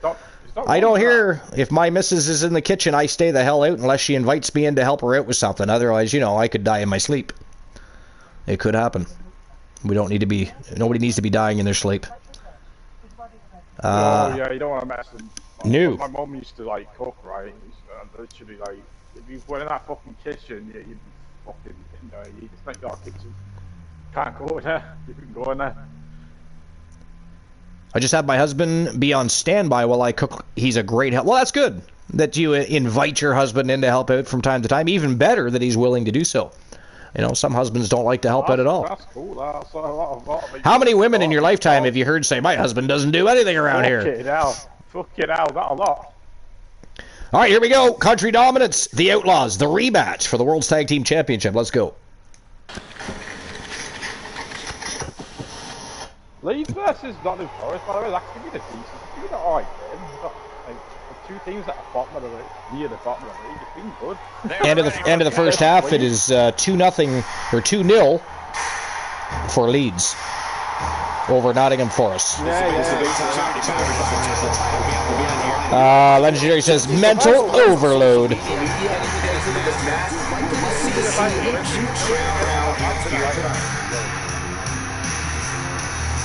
Alright, let's see here. Challenges and redeems. Oh, Hitman beat us to it. Look at that. He got in there.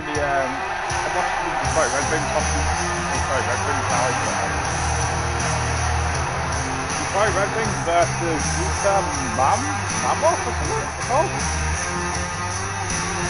What is it? You know who they are? Say that again. Detroit Red Wings versus Mammoth. Oh yeah, the Utah Mammoth. Yeah, they're actually in. They just came into the league, I think, last year. When they first came in, they didn't even have a name. I could not believe they played an entire season with no name. Well, I think they were called the Utah Club or something stupid. But I mean, what? I'm curious as to why they went with Mammoth. You folks in the U.S., was there a lot of mammoth roaming the area in Utah way back when? Does anybody know the answer to that question? Because otherwise, why would they call themselves the Mammoth? It's not that I don't like the name, just, you know. Yeah, they were nameless. Well, not nameless. They were called the Utah Club or something, the Utah Hockey Club or Utah Club or whatever the hell they were. But they played an entire season like that. Like, I know they had a contest.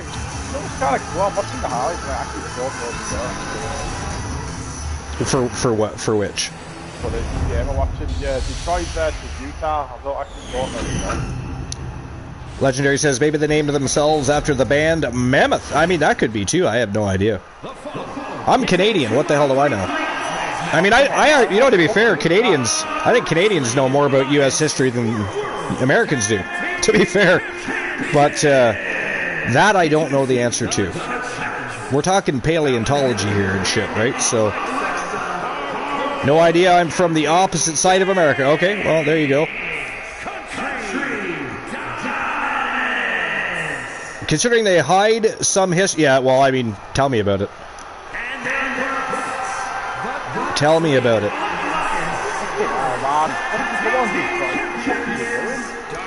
Mufasa says, I'm not surprised. It's Utah. Utah's like Mormon country, too.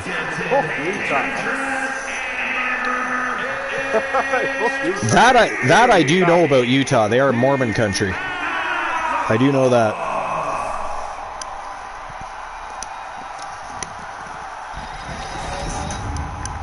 You know what, I'm depending on how quick this show is, I'm almost considering running a quick tournament when we're done.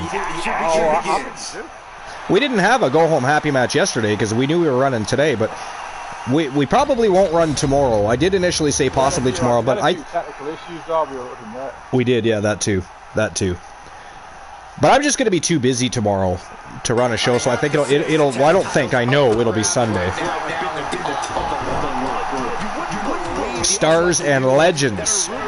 When you watch Hitman and Archer.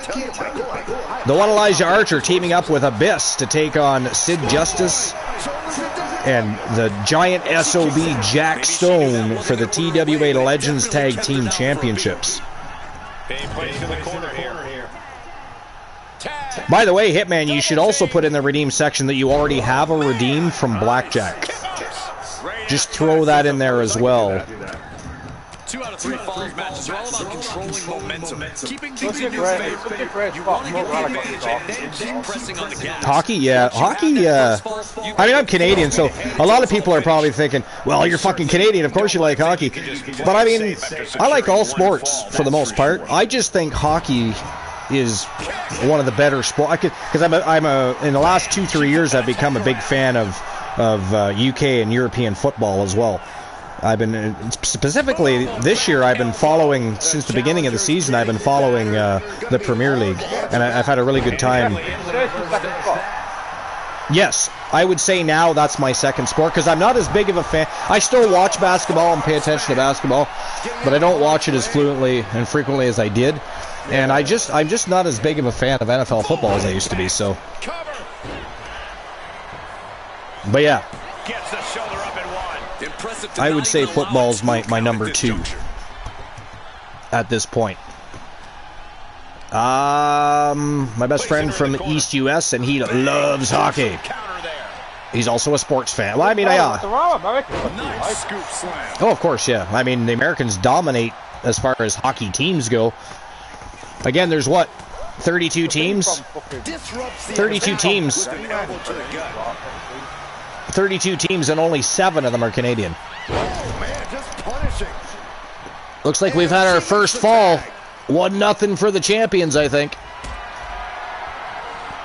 I turned my head for 2 seconds, but I believe it is 1-0 for the reigning defending champions. 2 out of 3 tag falls, though. It is not over yet. She's returning fire. We still got to go over the rest of those basketball games. We'll get to that in just a few moments. Oh, Legendary says we have an ad. And of course I can see that we're taking a ghastly ad break. I do hate the ad breaks, not going to lie. Again, if I was able to turn the ads completely off, I totally would. Totally would.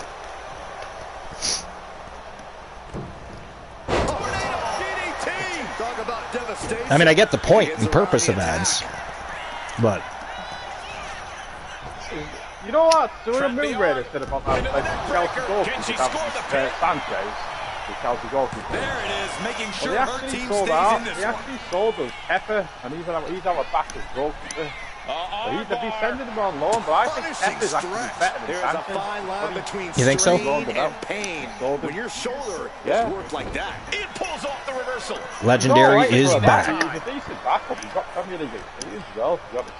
He's not going to play with Aaron Ryan. Here's a tag. Opponent off the ropes. Double big back. Legendary says, hurrah! That is that chemistry you cannot teach. I mean, I want to get back to the basketball games that have been going on, but I got my eyes locked on this tag team matchup here.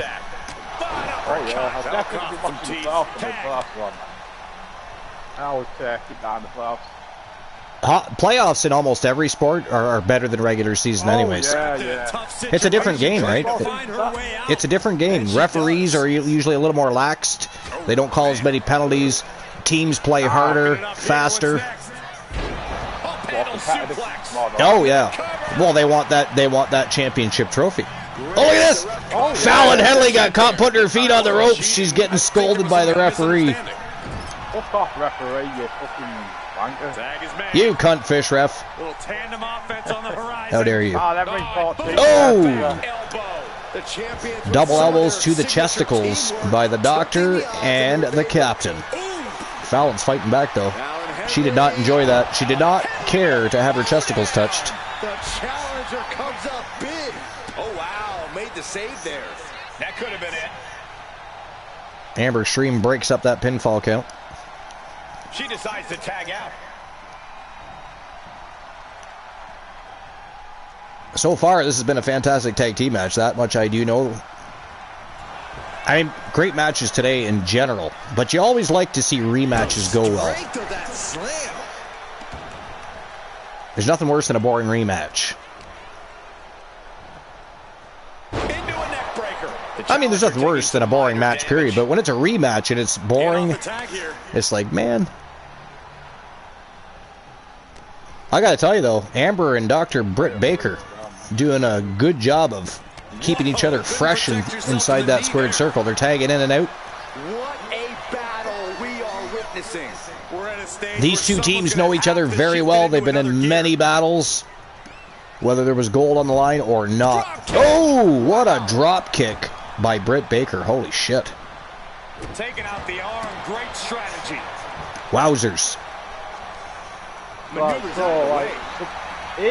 From behind. If not in forest rules, right, let's have it on 20 points. And not got 26. If they can catch it, West Ham. She's fighting to get back up, but I don't 23, 44, and 5. Unlucky. Crossbody. 10, 25, and 5 are the numbers for the lotto. Nobody's won that. At one time, people were winning it too often. Actually, specifically, Rocky Cross was winning it too often. So I changed up the format a little bit to make it a little more difficult. Unfortunately, nobody's won since. Nobody's won since. Gaslight. We need some winners. Now, has anybody won at dice or blackjack yet today? Or has anybody been playing? I don't. She got the shoulders down. Stopping the pin on her teammate. The bottom three get relegated, but not the first. It's just a trouble relegated. Setting them up, going to hoist them up high. Legendary says he's the only person I can talk wrestling with in our group. Nice. Your other friends aren't wrestling fans? How dare they? Maybe you should introduce them to TWA, and they might become wrestling fans once again. We actually have a lot of people in our community that don't really watch wrestling anymore, but they're here all the time. They love TWA wrestling. You don't have to watch wrestling to be a part of the community. Exactly, you do not. You don't even have it. Even if you've never watched wrestling before, you've got from here. Because he would spam the yeah, well, there's that too, right? That's, of course, one of the lovable assholes that Mufasa was talking about earlier. Rocky Cross has a fantastic faction and tag team. Very successful, Dark Vengeance has been. They've had some different iterations. They were Death Sentence, then they were Death Authority, now they are Dark Vengeance. Oh, Fallon Henley gets that right shoulder up. It is still 1-0 for the reigning defending champions. Knowing that you've tried to end this and failed. Anything can happen in WWE. Yeah, maybe when we're done, we'll have like a tournament of some type. Universe is gonna have to pick their jaws off the floor after this one's done. Compared to normal, yeah. I mean, we're just barely over 2 hours in. It doesn't mean it's bad. It doesn't mean it's bad. Very good job. And we didn't even start until a half hour in because we were talking about football and other things. So really, the show so far has only been a little over an hour and a half in total. What's the thought here? But let's be honest, people aren't here just to watch wrestling. They want to hear our loud-ass voices talking about shit. We are part podcast, part wrestling show. That's the way it is here. We talk about anything and everything. Have we talked about much wrestling? We have not. No, we covered a lot of wrestling yesterday, but we haven't talked about much wrestling today. If anybody hasn't already answered... I can't know if it's not anything interesting going on. The collarbone. It is what it is. 6 and a 5. So that puts me in the lead for dice. Of course, I don't count, so it doesn't really matter. And 14 for blackjack, so no luck there for me. But either way, I don't ever win those anyways. And if I do decide to take one, I usually give it to the next person that was highest playing blackjack or dice or whatever they're playing. I gift them away. Leeds should have been 3. They're up there. Oh my god, that was good play, that.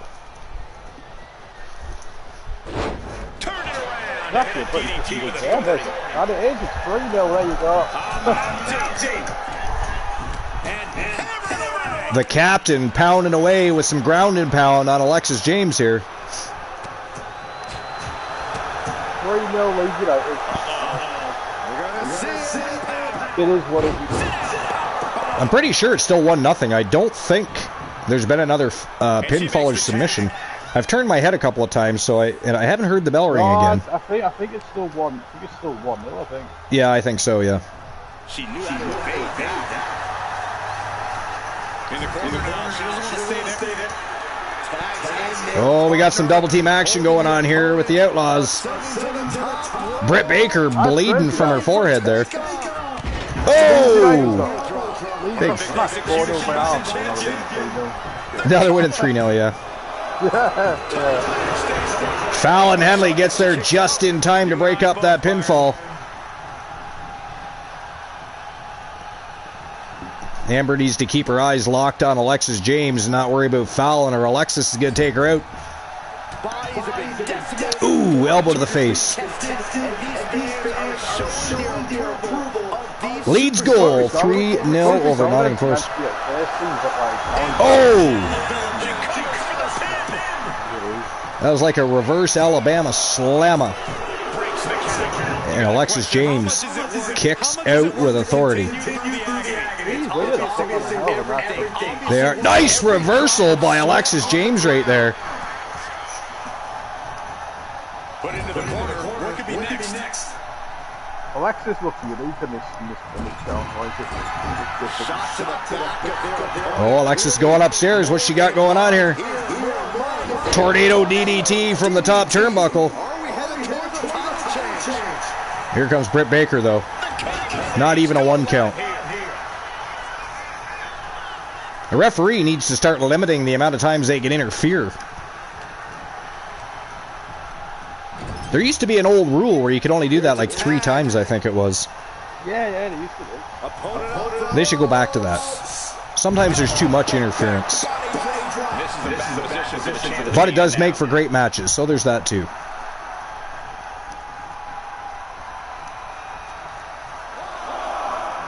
Fallon Henley going after Britt Baker. Stun gun to the outside.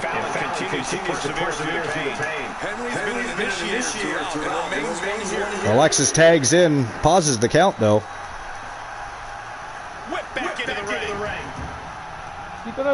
I hope he doesn't do all these like triple threat fucking qualifying matches again. Oh, I hope not. Ooh, pedigree by the captain. Here comes Fallon. Not even a 1 count. Fallon Henley returns the favor. Well, the Outlaws. No, they don't, no. Today, Ace Haunter is Ric Flair, dressed as a giraffe, and driving a tank. Oh, Ace, how dare you drive a tank into the arena? How fucking dare you? How fucking dare you say, you motherfucking bastard. Right to the midsection. Oh! An ataxia by the captain. Uh-oh. Armbar locked in. Alexis is fighting it. Oh, that's the tap! As soon as she locked that in, I thought that was it. Wait a minute. Wait a minute. I thought it was 1-0 already. I don't know. It might be 1-1. That or for some reason they didn't count the first fall. I don't know. So you're telling me we've gone this whole time with only 1 fall? Like, that's our first fall? Or was I wrong and Country Dominance got the first fall? I did turn my head, so I wasn't entirely sure who got the first fall. You could be right, Luke. It could be 1-1 now. Maybe Country Dominance was actually in the lead. Holy hell.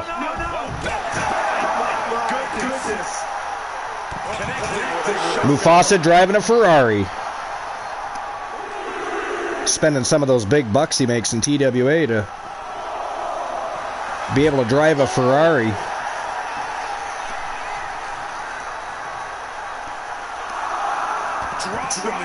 Got a 5 count on the go here. This is getting close to a count out here. We cannot have a count out. The champions will retain. Back to the mat.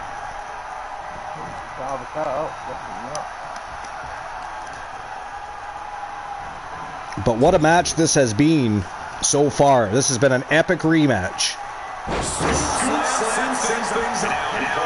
Alexis James going upstairs, but the doctor tags out. She got there.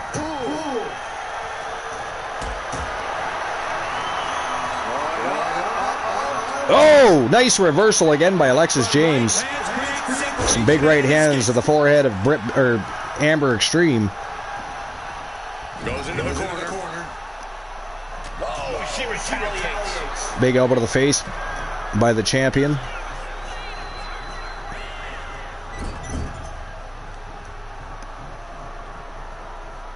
Big scoop slam. Looks like Alexis is going upstairs. She's going to fly.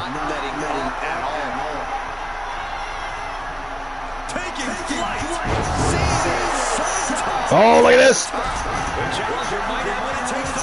Wow, she took out the referee before taking out Alexis. Tell me that's not a disqualification. Of course, the referee didn't see it coming, but I'm sure she knows it wasn't fouling. There's a pipe bomb. I think there was another pipe bomb that I forgot to check out. I'm going to scroll back here a little bit.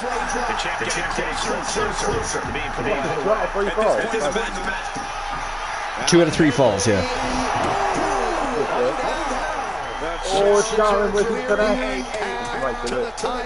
Zach Payne says, I drive what I please, where I please. The tank is just the beginning.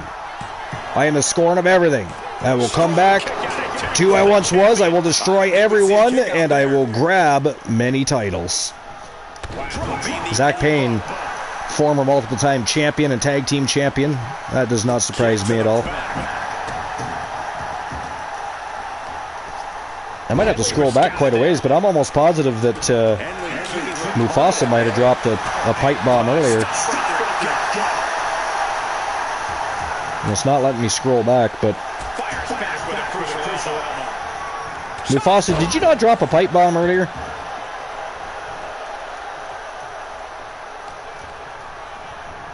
She gets put in the corner. I feel like you did, but maybe not. Double T coming. We do know Zach Payne did. Way up high. Will the champ make that pay off? She breaks it up, keeping her team in this.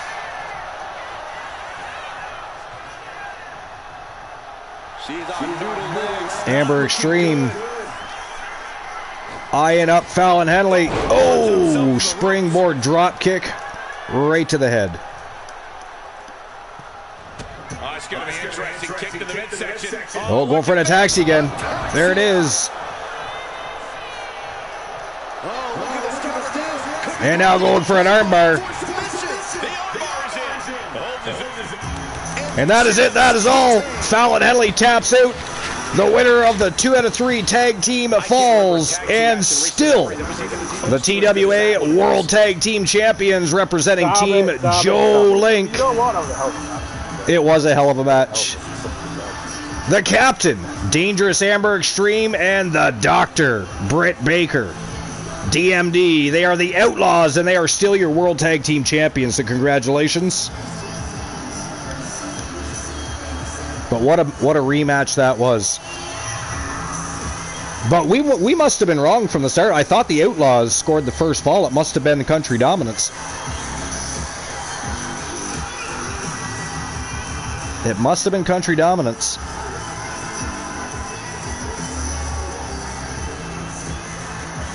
must have been winning before yeah, that's what I mean. They must have scored the first fall.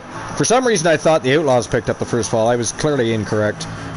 That was during, like, I was trying to read the chat, and we were talking about different things, and I heard the bell ring, but I didn't catch who got it. So clearly, it was the Country Dominance that got the first fall. The Outlaws had to make a comeback there to retain their gold.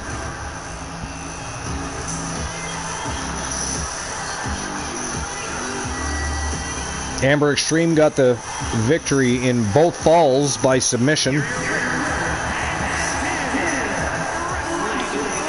Blood pouring from the forehead of Dr. Britt Baker.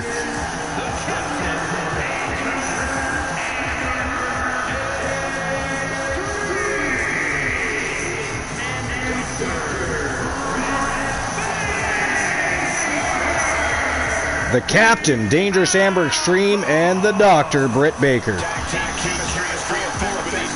What a match. All right, let's move on. Here we go. TWA Television Championship on the line. It is Selena Price representing Team Ace Hunter, taking on Liv Morgan, the new reigning defending TWA Television Champion. That is next. That is next. All right. And of course, we are in the land of purple today. We are live on Twitch TV, so you know what that means. Starting with the next matchup, we open up the betting lines. You guys will get a chance to bet on the matches for the final 3 matches of the show immediately following this match. This is our 6th match of the day.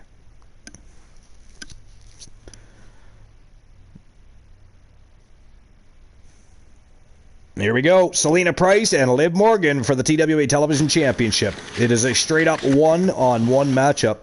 Let's turn and burn. And if nobody's already answered the question of the show, there it is. Who had the better promo on Monday Night Raw? Roman Reigns or CM Punk? You think he edged out CM Punk? Anybody else feel that way? To be honest, I thought they were both really, really good.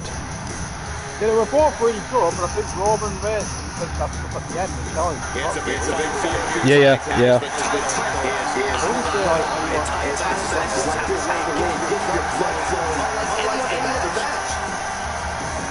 They were both really good, to be fair. They were both pretty much the same, but what's said, I think Roman Reigns, like the line dropped at the end, but when he challenged him, he said, "I'm fucking make it big." Yeah. From day one, everyone seems to hate CM Punk's storyline, but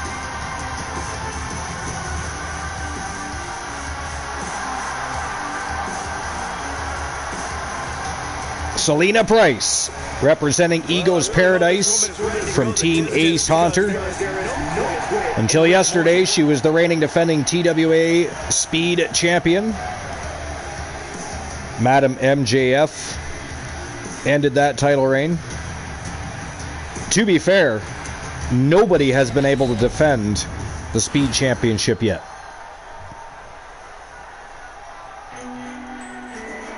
Maybe what we should do is have a Speed Championship, or not a Speed Championship, a Speed Tournament to crown a new #1 contender. That's what we could do. Everybody can get involved too, who they want to see in that Speed Tournament, looking to become #1 contender to face Maria Juliet Francis for the TWA Speed Championship.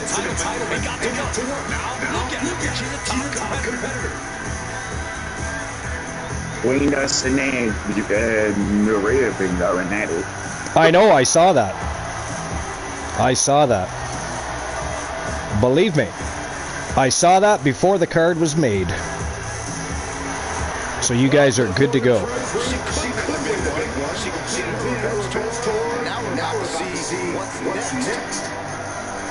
The role play section was on fire this morning.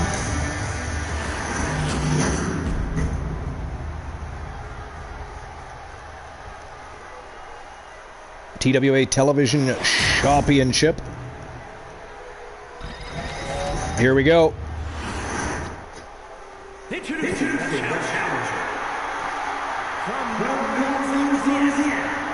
Selena Price has been absolutely fire lately too. She's had some tremendous matchups.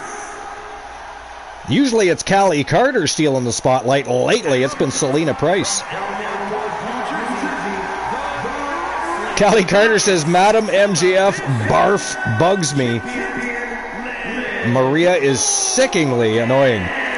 Well, we know somebody that might want to be a part of that tournament then, is Callie Carter.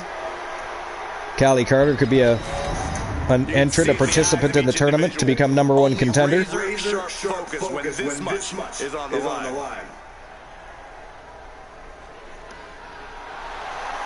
All right, here we go. Championship is officially on the line. I got to change those title plates, the side plates. They have the old logo on them still. Oh! Looks like she went for a scissor kick there, but missed. Nice elbow to the midsection by Selena Price. Ooh, kicked her right in the head. Nice footwork by Selena Price right there. Holy hell. Liv with a lariat. Ooh, misses the double foot stomp. These guys are going back and forth. Holy shit. A quick start to this matchup. So far, very high octane.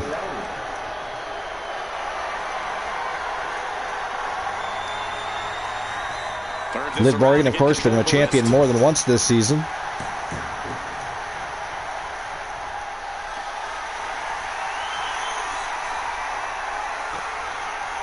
Liv Morgan now, of course, part of Sinister Square with Rhea Ripley, and Ashley Blackheart, and Natty Neidhart. Wow, Spanish fly. Well, actually, it was a shooting star press. It's only a Spanish fly when you have your opponent with you, but still. Technically speaking, it was a shooting star press. Nice evasion there by the champion.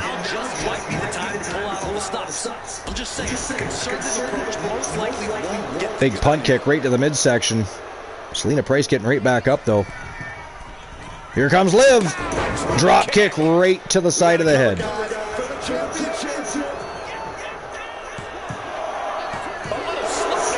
Two count only.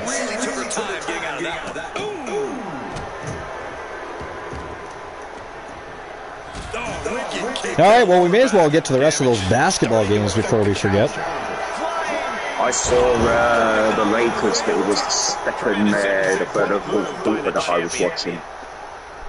Well, yesterday the Lakers beat the 76ers 119 to 115 was yesterday's game.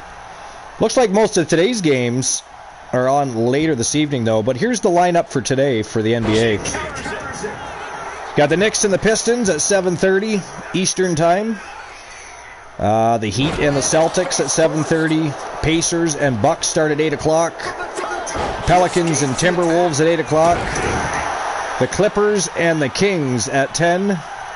And the Grizzlies and the Trailblazers at 10 p.m. And then tomorrow there's a whole slew of basketball games going on. And with no hockey on a Saturday night, they'll get a lot more viewers, let me tell you. But tomorrow you've got the Wizards and the Nets, the Rockets and the Thunder, Mavericks and Spurs, Jazz and the Magic, Hornets and Hawks, Nuggets and Bulls, Warriors and Lakers, 76ers and the Suns, Grizzlies and the Trailblazers, and, of course, the Cavaliers and the Kings. And then to end the weekend, there's some more games on Sunday. Only 4 games. We have the Knicks and the Celtics, the Heat and the Wizards, Pacers and the Raptors, and the Clippers and the Timberwolves on Sunday. So lots going on in the NBA. And like I said, there's no hockey on this weekend as far as the NHL goes. So you're going to probably see a bit of an influx in viewers for the NBA this weekend. Well, because, I mean, a lot of people that watch NHL also watch NBA, right? Yeah, exactly. So with no hockey on, they're probably going to be watching basketball. If there was no football on, I'd probably watch hockey or NBA more. Yeah. Wow. Yeah, I don't really think that. Oh, that was like 2.5. Liv Morgan got that right shoulder up. Selena Price just about sealed the deal. Just about sealed the deal. What more can I do? Great defense by Morgan.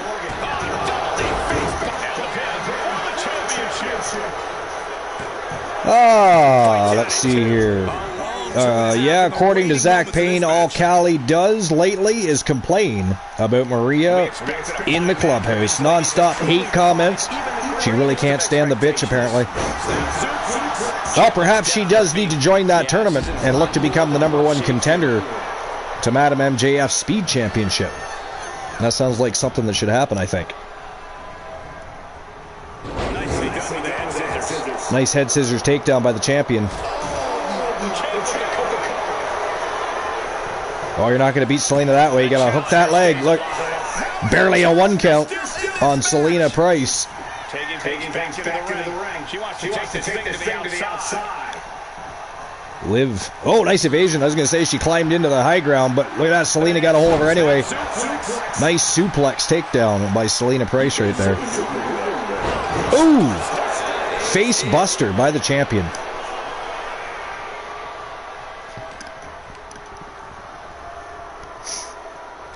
Well, that pretty much covers our sports for the day. Let's see what's going on in the world of pro wrestling, shall we? Let's see here.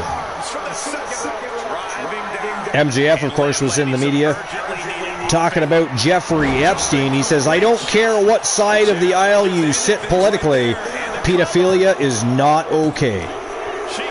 Oh, that was 2 3/4. Liv Morgan just about retained her title right there. Double foot stomp.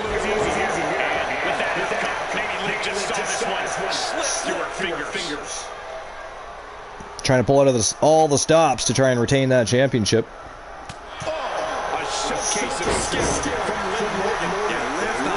Roman Reigns on his WWE promos, he says, we're all thick-skinned alphas. I say what I want. I don't know if there's indie wrestling on the weekend. I don't know if there's House of Glory or I'm not sure, actually.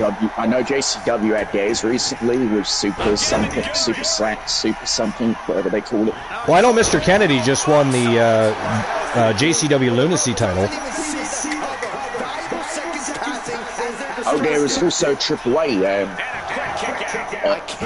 They've got their weekly shows now.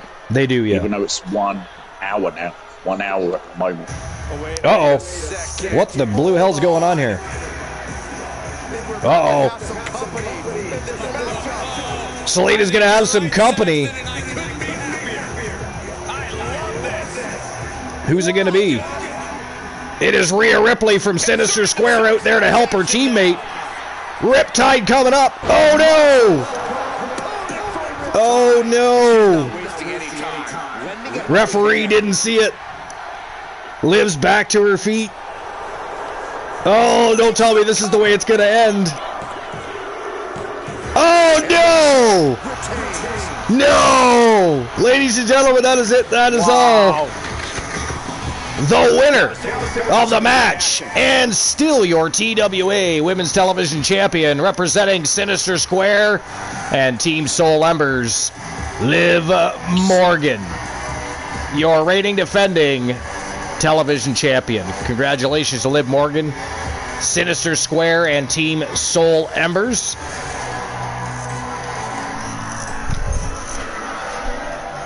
I think the battery's running low on my controller, so I better get the other one ready to roll.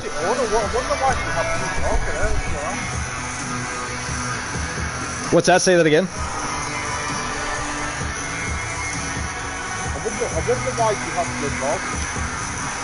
I mean, I heard part of that, but, you know, you had food in your mouth, so I'm not really sure what you said. How dare you? That is ghastly, sir. I wonder why she helped this dog. Roman Reigns also said today, the shit I think and the shit I say matters. some funny comments in the headlines today for pro wrestling. AJ Styles may not be fully retired from pro wrestling after WWE exit. Might have to have a look at that here in a moment.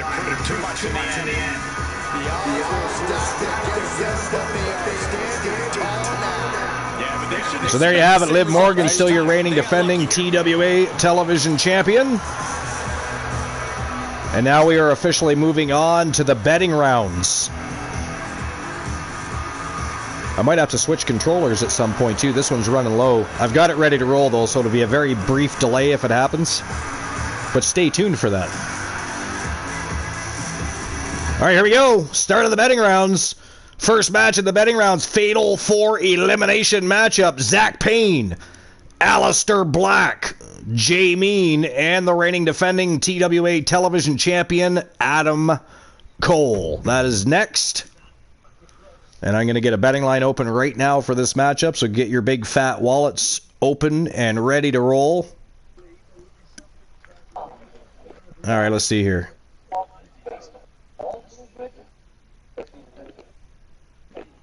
All right, who walks out? TWA. Did I spell that wrong? Yeah, I did. Good for me.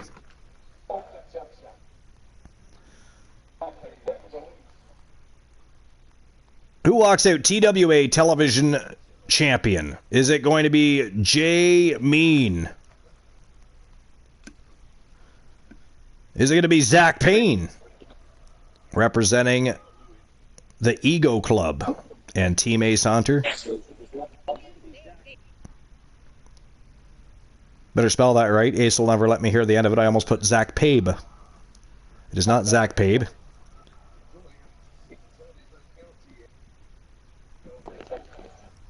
Is it going to be Aleister Black or the reigning defending champion, Adam Cole?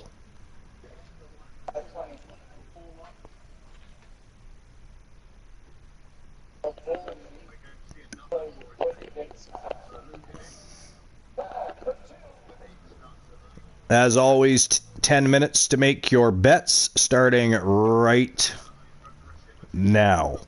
Betting lines are open, so open those big fat wallets. Who's it going to be? Jay Mean, Zach Payne, Aleister Black, or the reigning defending champion from Team Honeybee Wrestling, Adam Cole, baby! Here we go. Let's find out.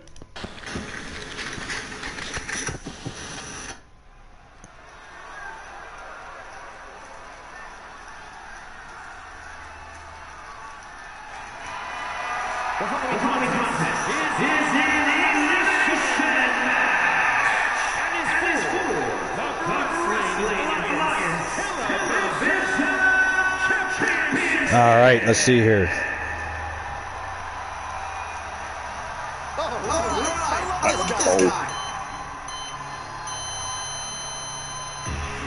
Went for Adam Cole, I guess. Moon Raiders going with Adam Cole. Luke, what about you?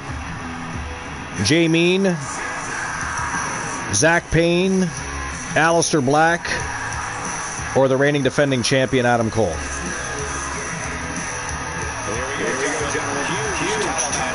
Who's it going to be, Luke? We've lost Luke. He's probably gone back to the concession stands to get more stuff to fill his face with so he can talk to us with his mouth full.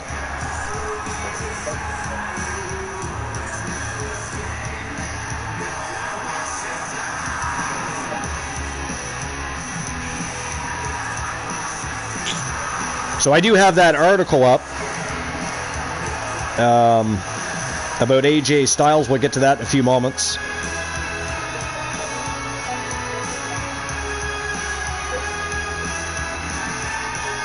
This article was actually written yesterday by Steve Carrier.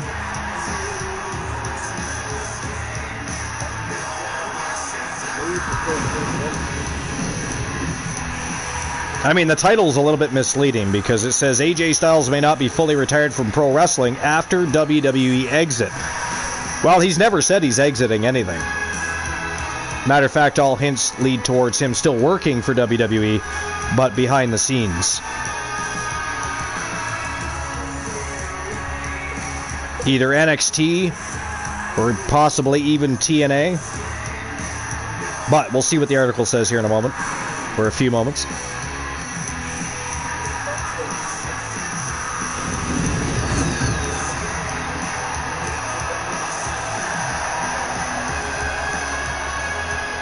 So far, we've got just about 4,500 TWA coins on the line. If you haven't made your bet on the match yet, get your bets in.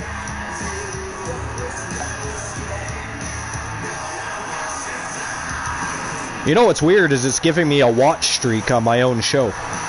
Like, what in the blue hell? Watch streak? Yeah. It says my watch streak. I've reached a 3-stream streak. I'm pretty sure I've reached more than a 3-stream streak. We don't stream here, we run shows. How dare they? They don't even know what's going on. A little over 6,800 TWA coins on the line now. The jackpot is jumping up with over 6 minutes left to get your bets in.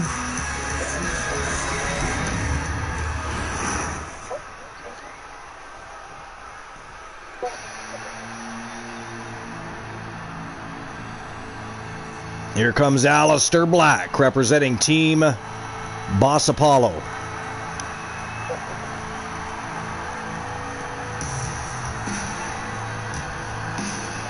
The man who whispers in the shadows has emerged from the fog. He says, I think the real ego is how long Zach made his own entrance. And metal. Are we winning this vote? I'm considering it, yeah. We can get a #1 contender to Madam MJF Speed Championship. Callie Carter is rearing and ready to go, so she might be a participant in that tournament.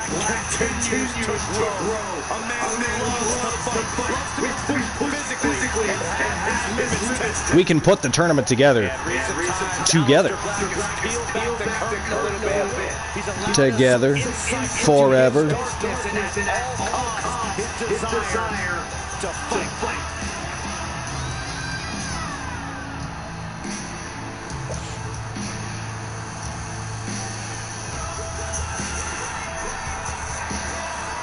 This is going to be an interesting matchup. Don't forget, it is an elimination match.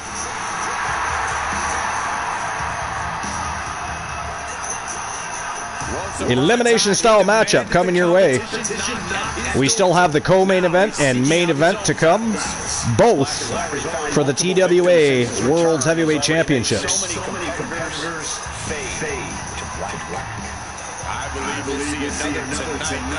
Aleister Black from the CCW World Champion. 5 years ago this was.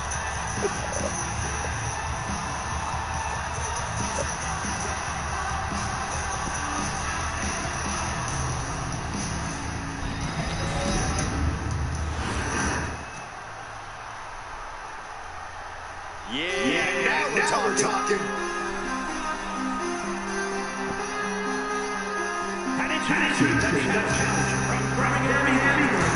And here comes Jay Mean.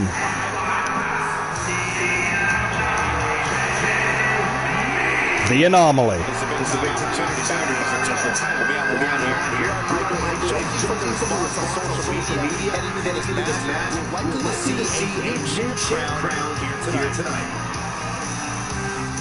Jay Mean from Team Diamond Wolf has already tasted gold in TWA since inking a contract, looking to collect more here today if he can get the job done.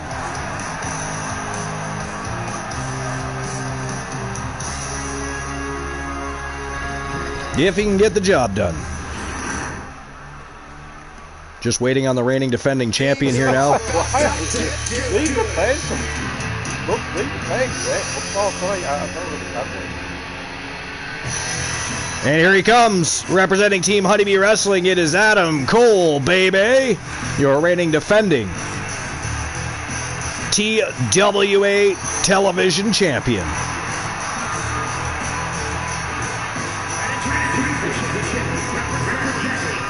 This is going to be a hell of a match.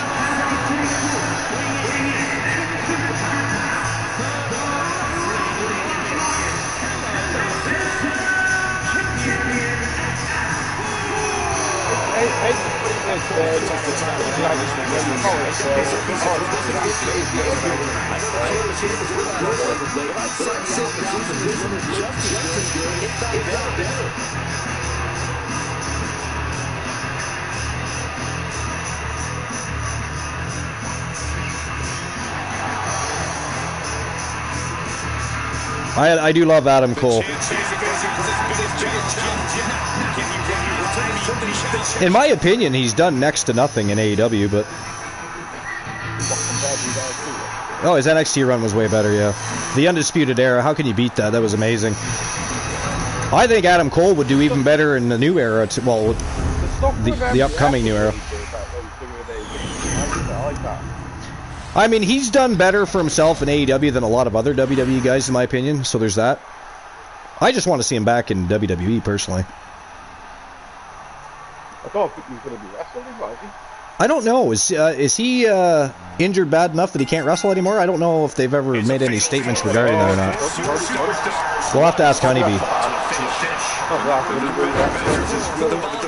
Yeah. This is like pitting wild animals against each other. The tension is absolutely palpable. 58 seconds left to get your bets in, guys. Less than a minute. 6,900 TWA coins in the jackpot. 45 seconds left. Who walks out TWA television champion? I think Rage took over in that moment. Nothing but blind rage.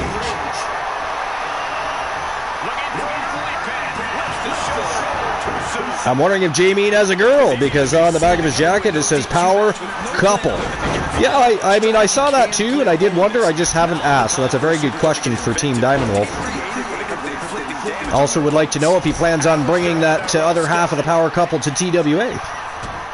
That's a great question, Mufasa. A great thought. Question would... Ooh, big flying elbow drop from Jay Mean. Got the Boris to start there.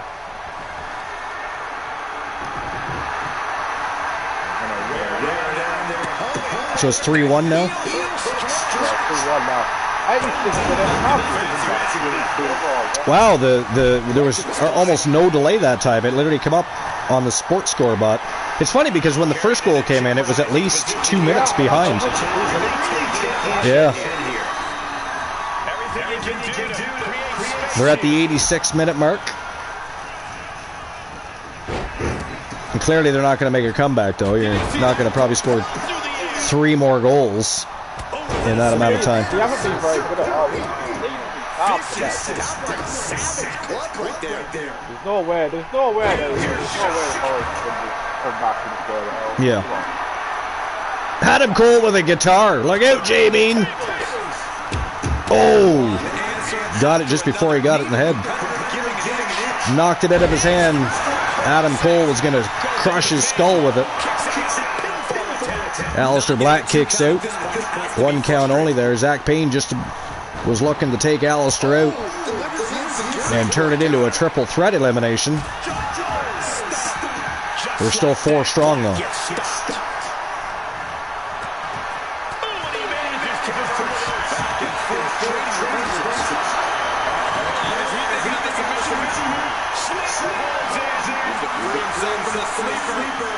to break this submission. Fighting with everything he has.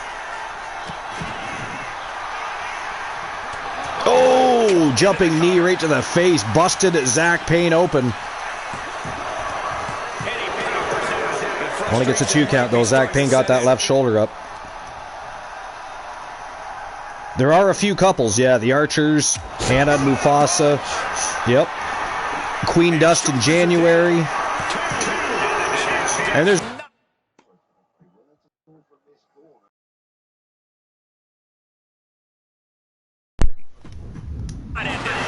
Sorry about that. You might. Yeah, that's because I had to switch controllers real quick. You can hear me now, though? Yeah, I think. Okay, just checking. Just checking.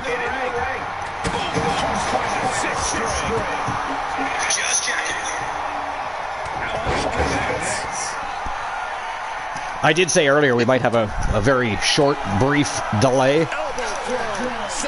Problem is my one controller has got drifting issues. I got to get it cleaned or buy a new one, one of the two. Look at that blood pouring from Zach Payne's head. Gets a 2 count there.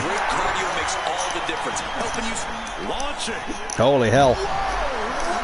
Relegation predictions are probably like, I'm probably going to go West. At the bottom 3, I'm probably Yeah.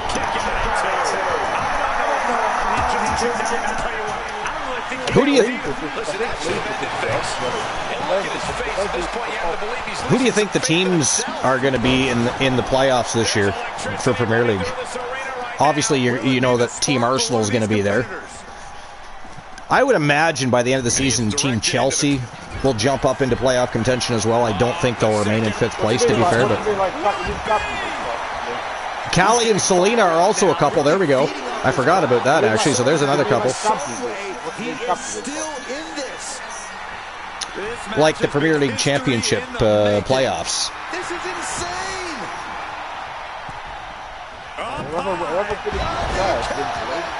Oh, there's no playoffs? I didn't know that. That's weird.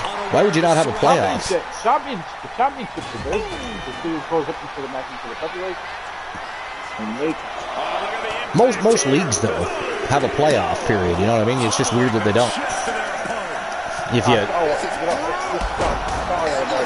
no, yeah. That's true. Wow, Adam Cole with a spear on Jay Mean. Holy hell. Jay Mean has been eliminated. We are down to a triple threat elimination. Zach Payne, Aleister Black, and the reigning defending champion Adam Cole remain.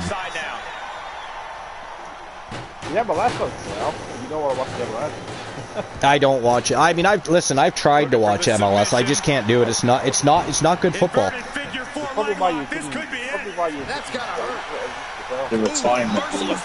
Well, I played football when I was younger. Of course, over here we called it soccer. When I was younger, it was called both soccer and football. Nowadays, over here they just call it soccer. But I did enjoy playing it. But as far as Major League Soccer goes, it's terrible. No, I couldn't get into it. And compared to your... Well, you compare it to UK and European football, it's garbage. But you're right. You're right, though. I think MLS does have a playoff period. We actually have a Canadian Premier League, too. We do have a Canadian Premier League. I don't know if you knew that or not, but... Uh-oh, he's searching for something. Yeah, but what's the Howie of it? And he's gone with which is a risky choice no matter how you use it. It is crazy, yeah. That said, I do believe that the Canadian Premier League is better than MLS. Cut off. Well, you're cutting out there, Luke. Does he have him here? Oh, is it alright now? Yeah, it's alright now, yeah. You just sounded robotic there for a moment. It does, yeah. No, it actually is better. No, I don't either. Like, I do from time to time, but I don't... It is, yeah. But I don't watch it as much as UK and European football, though.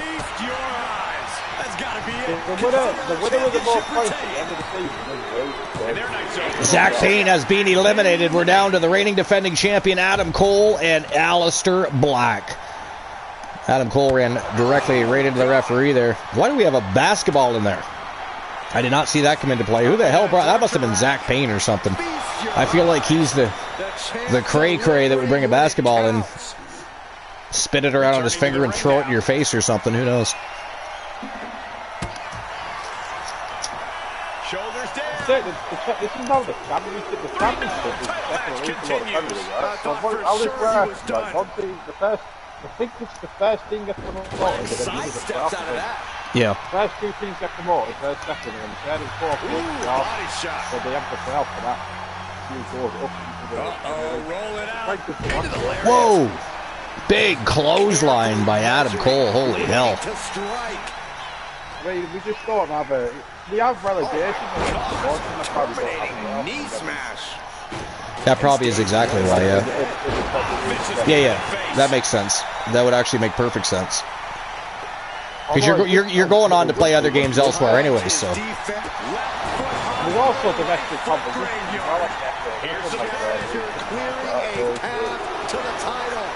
But you'd think they'd still want the top few teams in the league to face off against each other at the end of the season. But yeah, you've got like Champions League and stuff like that. Yeah. Yep, that's true. Wow. They made a fucking conference league, which I never watched, by the way. But if you finish second, if you finish seventh, right, you get conference league, and it's just never really. Alistair Black with a jump spinning knee right to the side of the jaw of Adam Cole. Not a good spot to be in. I don't know why they made the conference league. They don't complete having That's a good question. An elusive Alistair there. Adam Cole had the basketball. He was going to try and make Alistair Black eat that basketball, but it didn't turn out his way. And he fights it off. 2 count by Alistair Black. Alistair Black bleeding. Keep this guy down. Nice reversal by the champion. Oh. Not embarrassed to throwing plays forward. Oh! Superman punch from the champ. Damn. Perched on the shoulders, feast your eyes. This might be it. That might be it. Might keep it here. And that is it. That is all. Ladies and gentlemen, the winner of the match, and still your TWA television champion representing Team Honeybee Wrestling, Adam Cole, baby. Still your television champion. It's what, where? He's having a really good run for the championship. He is, yeah. I got him bored, anyway. As a player, yeah, I think so far.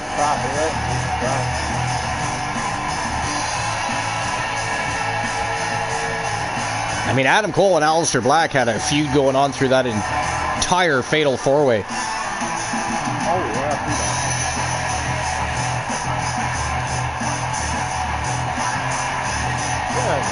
What kind of cool thing is this? It is the Undisputed Era, yeah.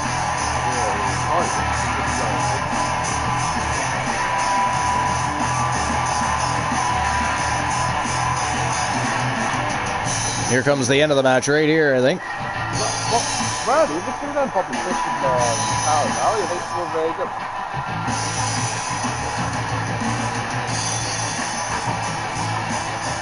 And that does it.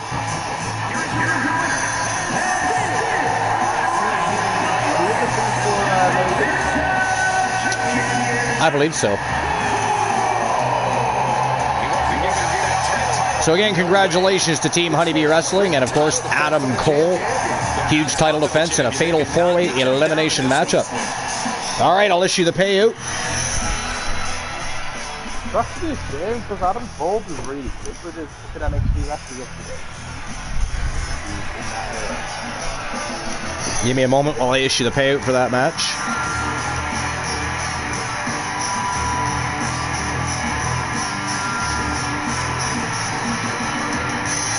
All right, so the winner was the reigning defending champion. And there we go. Payout has been issued. 6,000 go to Moon Raider 25. Wow. Nice jackpot score for Moon Raider. Archer, get a drink or use the facilities. That's actually not a terrible idea.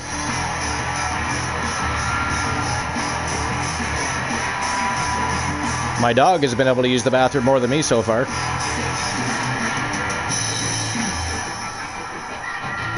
To be fair, I haven't been drinking as much during this show as I normally do. You get tired of running back and forth to facilities and everything else, so.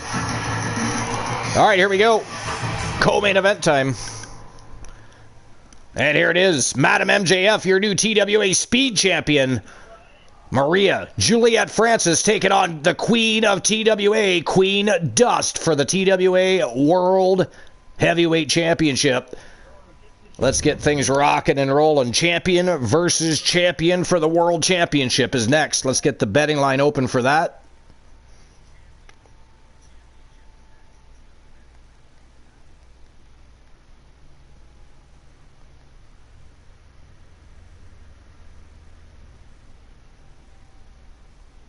All right, so who walks out TWA World Champion?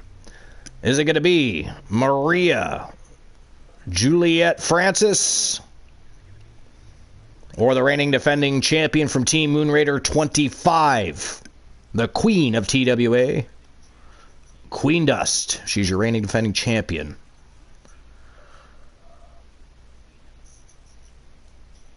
$10 minutes to get your bets in. And there we go. Betting line is open. Get those big, fat wallets open. Who's it going to be? Madam MJF, your reigning defending TWA Speed Champion. Is she going to become a double champion? Or will the Queen of TWA retain her coveted championship? We're going to find out right now. Let's rock and roll. Let's rock and roll. Don't tuck and roll. Let's rock and roll.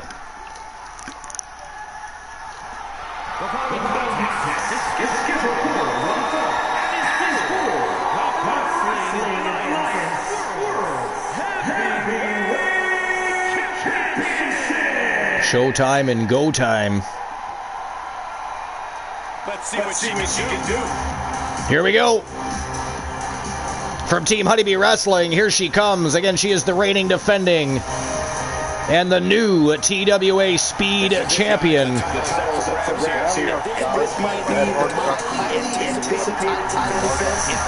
My question is, where's her championship? I don't know. That's a very good question.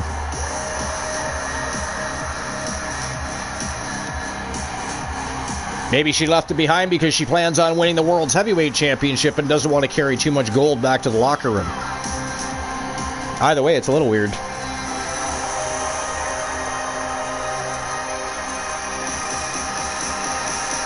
It is a little weird. She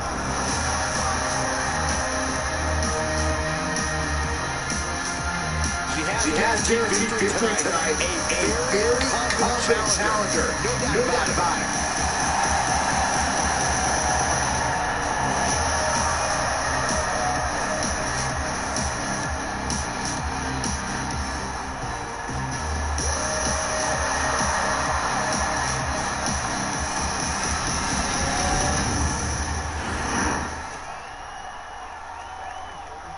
Now we're waiting on the reigning defending champion, Queen Dust. The double champion is here. Flashing her gold collection.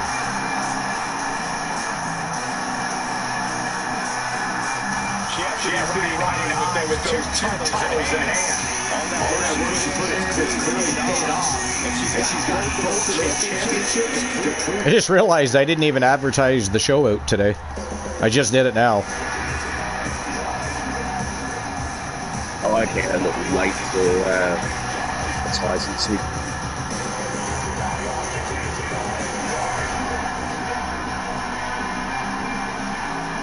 She is the TWA Legends International Champion, and the TWA World's Heavyweight Champion is Queen Dust.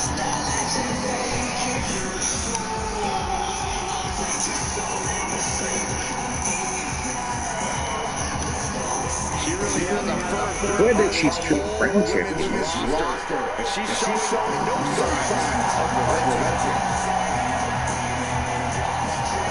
Well, she would have been, but she lost her Speed Championship.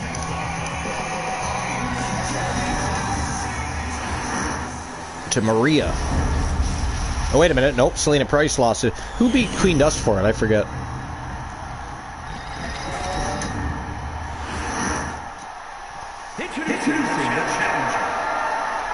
By the way, Queen Dust is already a Triple Crown champion and in the Hall of Legendary Accomplishments.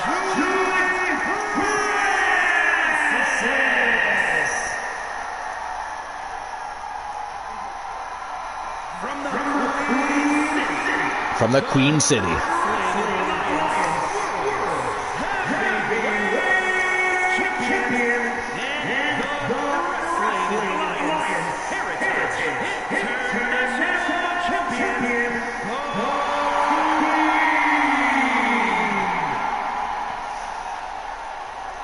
She's basically the belt collector right now. She is the belt collector. Way better than Mercedes. Social media is buzzing, as it always is when this title is defended. Here we go. They've been going back and forth on social media all day long, have these two crazy vixen villains. Now they're going to get it on in our co-main event. That it's highly coveted. Well, my sources sent me a VHS tape of this title's greatest matches, and there were some all-time classics. Really? Hey, can I correct it? Absolutely not, Saxon. I'd be doing a disservice to my sources. I like how Maria's scared of, like, she has that Blake Monroe type of vibe, like, but I mean in the red type of gear, that's the only difference. Yeah. Like the hair.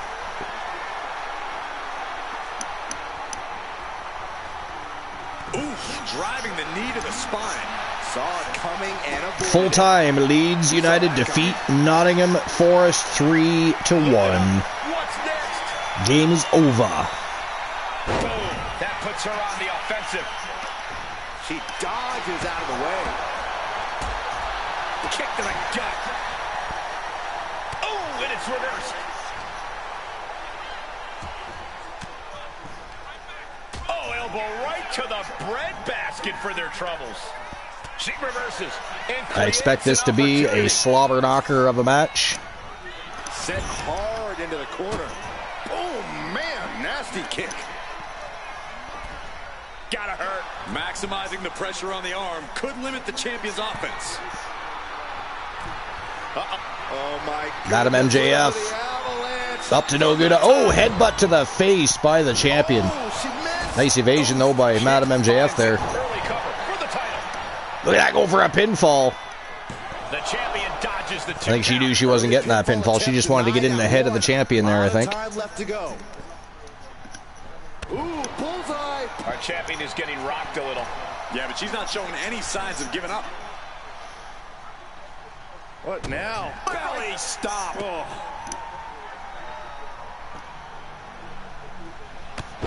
Series of clotheslines. Get them 1,000 channel points on followed by a super kick. Let's have a look and see. There's 1,666 TWA coins in the jackpot right now. Just under 3 minutes to get your bets in. Oh, look at this. We got some more interference going on. What is he up to? Is that a camera?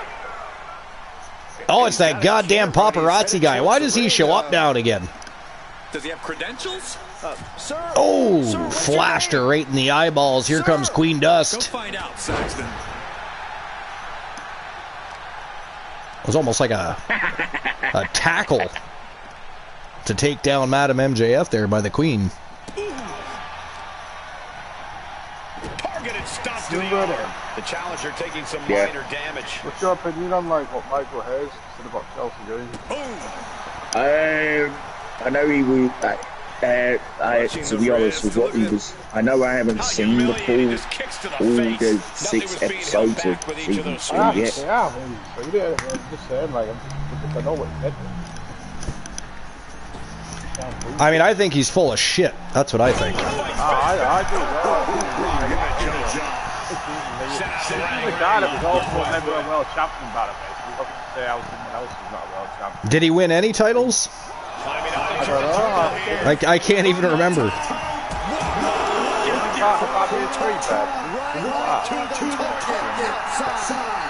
Nothing in modern times, though. But yeah, he was part of the Fabulous Freebirds, yeah. And now she delivers her back into the ring. So at one time in history, he would have been a champion, but...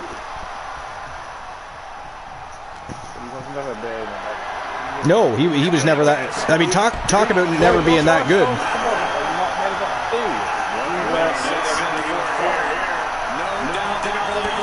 Oh my God! A flipping senton right into the face of the champion, but only a 2 count though.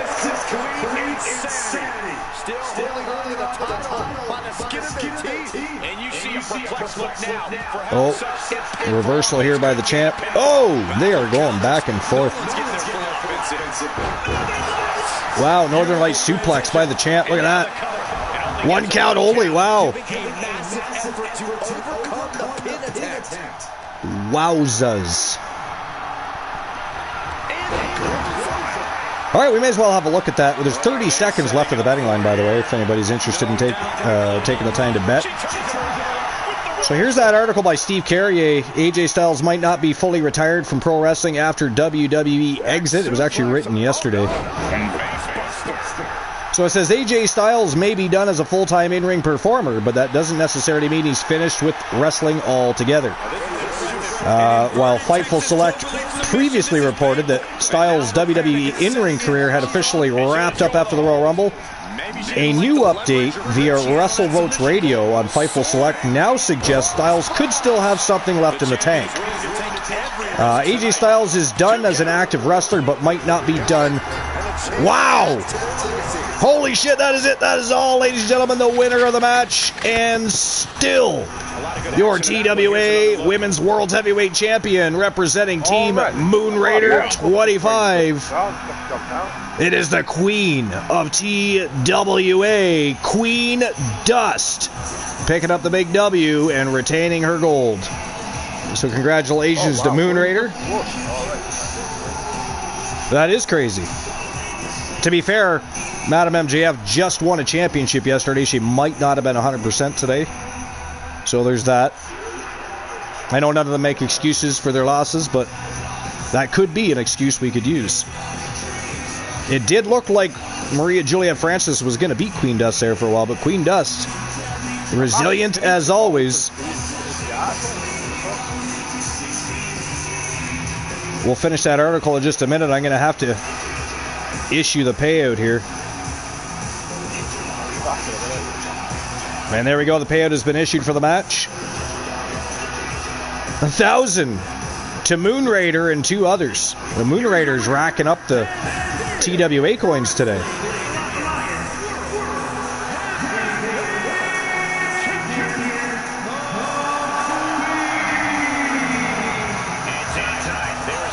Wow. Congratulations to the Queen of TWA and Moon Raider 25. Big championship title defense as we continue the road to Glory Road. Wow. All right, guys, it's main event time. One last betting line, one last matchup. It is the TWA Legends Champion, the Outsider Shade, with a rematch against El Grande Americano for the TWA World's Heavyweight Championship. That is next, and I'll get a betting line open for that matchup right now. Give me a moment. Mufasa says, let's go! I picked correctly. All right, let's see here. So who walks out? TWA. That's not what I typed. I spelled it wrong again. I'm having issues with my thumbs now. World champion. Is it going to be Shade? Or the reigning defending champion, El Grande Americano?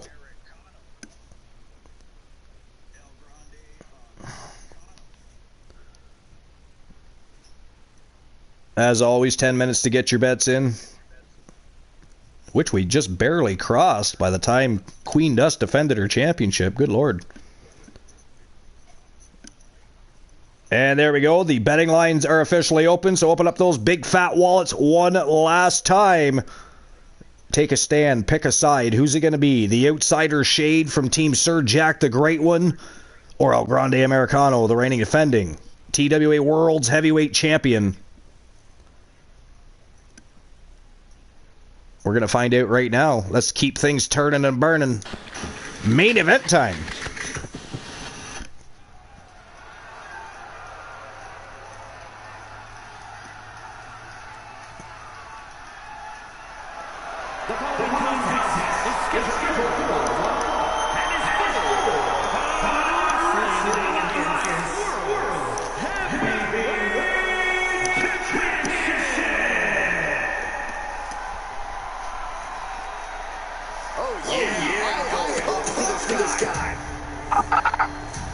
And here he comes.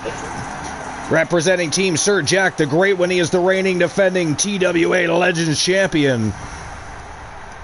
The Outsider, Shade.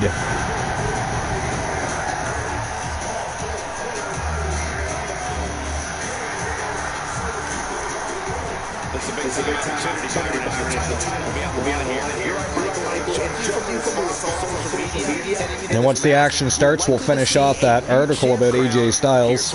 We were pretty much through it. We just didn't get there because Queen Dust wrapped up her match. So far, 730 TWA coins in the jackpot.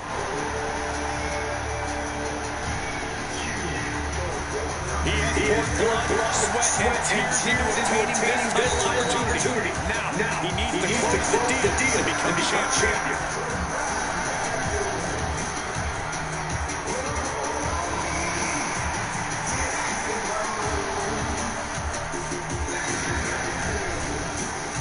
The Outsider, Shade. I'm back. Welcome back. I'm watching NHL highlights. Higgins versus Golden Knights. Oh, sorry, what are you watching? NHL highlights. Oh, okay. And here he comes, the reigning defending TWA World's Heavyweight Champion, representing Team Infinitoni, El Grande Americano. I do love our new World's Heavyweight Championship. It's like a modernized version of the Winged Eagle Championship. Obviously, more detail in our championship. We got some wrestlers on there, a ring on there. With the big Winged Eagle.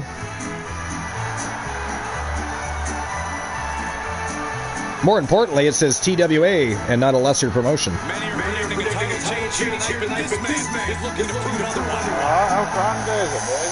I know, especially since Infinitoni signed him to his team. It is crazy. At one time he held 6 championships. He became the first ever men's sextuplet champion. And the first ever men's quintuple champion, obviously. The furthest anybody's got, aside from that, is Grand Slam status.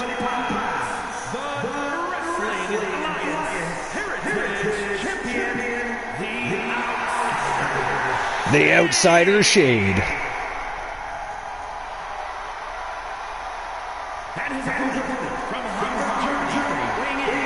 From Hamburg, Germany. Right there and then, you know it's not Chad Gable, don't you? Chad Gable is not from Hamburg, Germany.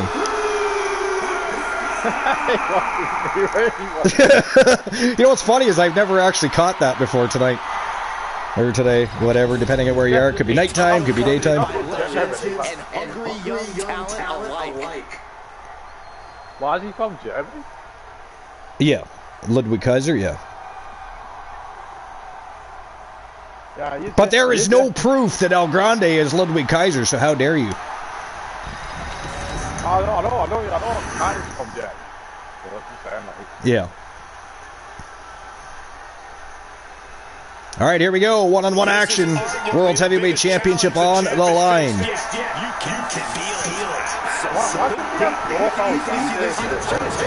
I don't know. That was stupid. Most people hated it. Because, I mean, let's be honest. Finn Balor was told there was no spots available, but yet we had 2 El Grandes in there. Nice reversal by the champ there. Yeah, he could have been, yeah.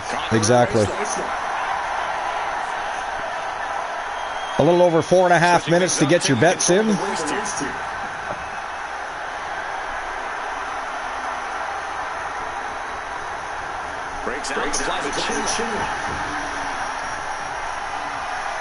All right, to finish off that, Styles.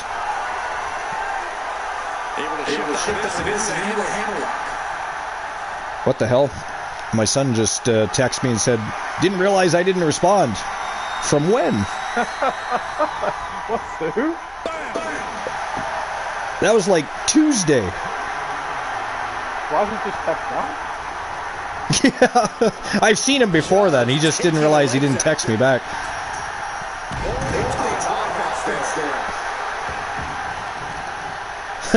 That's funny. Thunderous club comes down. Very effective. Both sides an answer to every piece of offense. Back into the ring now. Locking up with the collar and elbow. Driving their legs, putting their opponent into a tight corner. Leeds United have moved to 16th for that win. Going 29 points to Crystal Palace and 15 points. Defends it all. Good counter.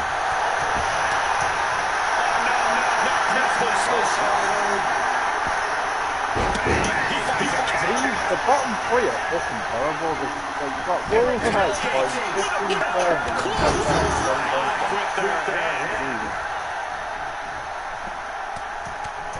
Mounted with punches and a step to the gut. Moonsault. Now shoulders down. Here we go. I didn't think this match was close to over. He wants me to puppy sit, so I just got to figure out when he wants to bring the puppy over. In about half an hour. Snap there to set us their opponent. Full head of steam. Penalty kick on the money. Waiting for him to get back on his feet so he can strike. In the corner. So we might not be able to do the tournament because when I bring the puppy here, it's going to get loud.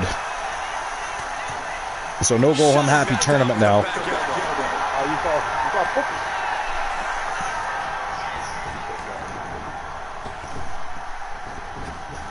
Single leg drop kick corner.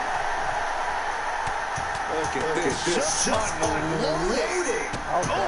That's stop to finish it off. I know, but I got a puppy sit and there's no way because Priscilla and Maverick at my son's. But I've already got Priscilla here, right? So those guys are going to get wrestling and having a good time. But that's okay. We'll be live again on Sunday. Oh, yeah. Oh, yeah.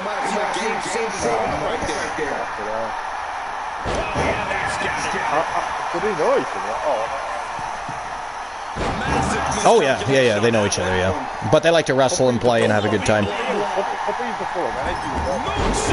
But what I will do is later tonight, I will run some house show matches. Yeah. Maybe I'll do the tournament as part of the house show matches, actually. What is this? Humboldt's the Arcane. We haven't seen Humboldt's in a hot minute. He's interfering. Him and Shane have some history, but it's been a long time. Oh, look at this. No, we can't have another match end like this. No, no, no. Come on, Shane. There we go.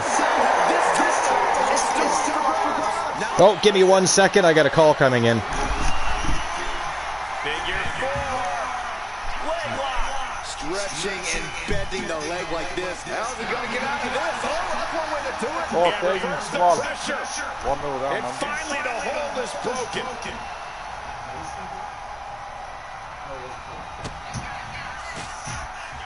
Chipping away at the opposition. Oh, a shot to the back of the neck. Across the shoulders.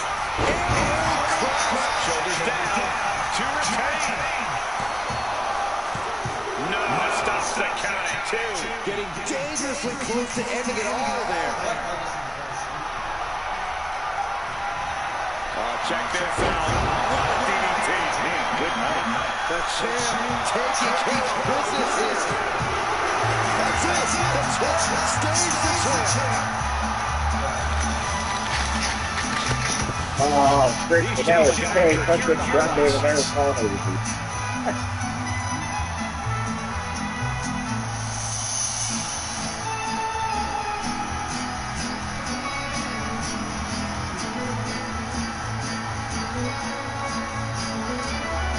Gotcha.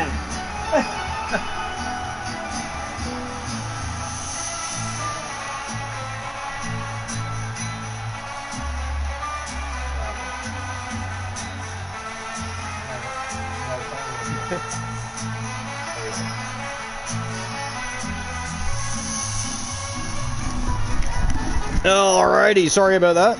Mrs. called, had to answer, don't want to die in my sleep. Never fun to wake up dead. Although I guess I wouldn't be waking up if I'm dead. But ladies and gentlemen, that is it. That is all. The winner of the match, and still your TWA World's Heavyweight Champion representing Team Infinite Oni. It is El Grande Americano. How long is this guy going to hold that belt? Because he's defended that. How many defenses is that for El Grande now? Do you know?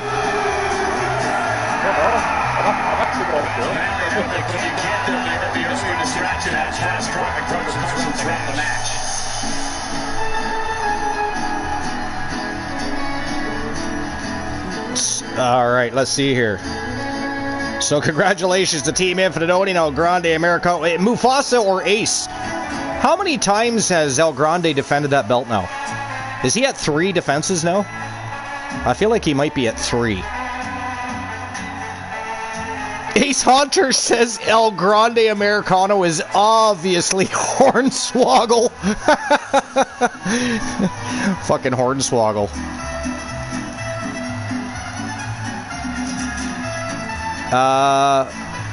Exact Mufasa, you get what I'm seeing. I'm assuming that's supposed to be saying, along with exactly, not exact. Mufasa says he doesn't know. I feel like that's his 3rd defense. I really do. I mean, Joe Link would know. Joe Link is likely at work right about now, though, or sleeping. So he won't see the show till later. But that is it. That is all, ladies and gentlemen, for episode number 691. We are only 9 shows away from 700. But stay tuned for later tonight. It'll probably be late later tonight.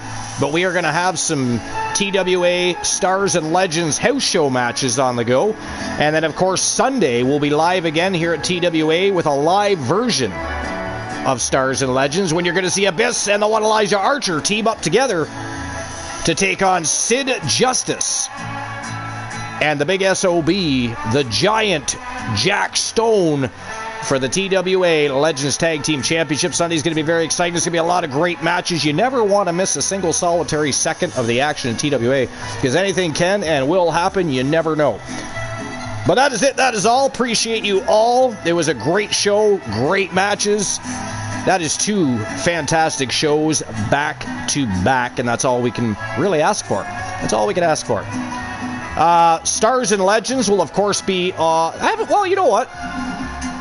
We could run Stars and Legends on Twitch, because that's the one show I said I wanted to flip-flop, remember? I wanted to do a show on YouTube, a show on Twitch. So I'm pretty sure our last live show was on YouTube.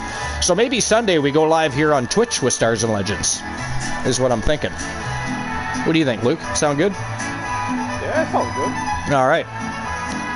And, of course, I'm sure you and I will be talking later on anyways when I'm recording matches. But for anybody that wants to stick around and join us, we'll still be on the broadcast booth for a little while after the show.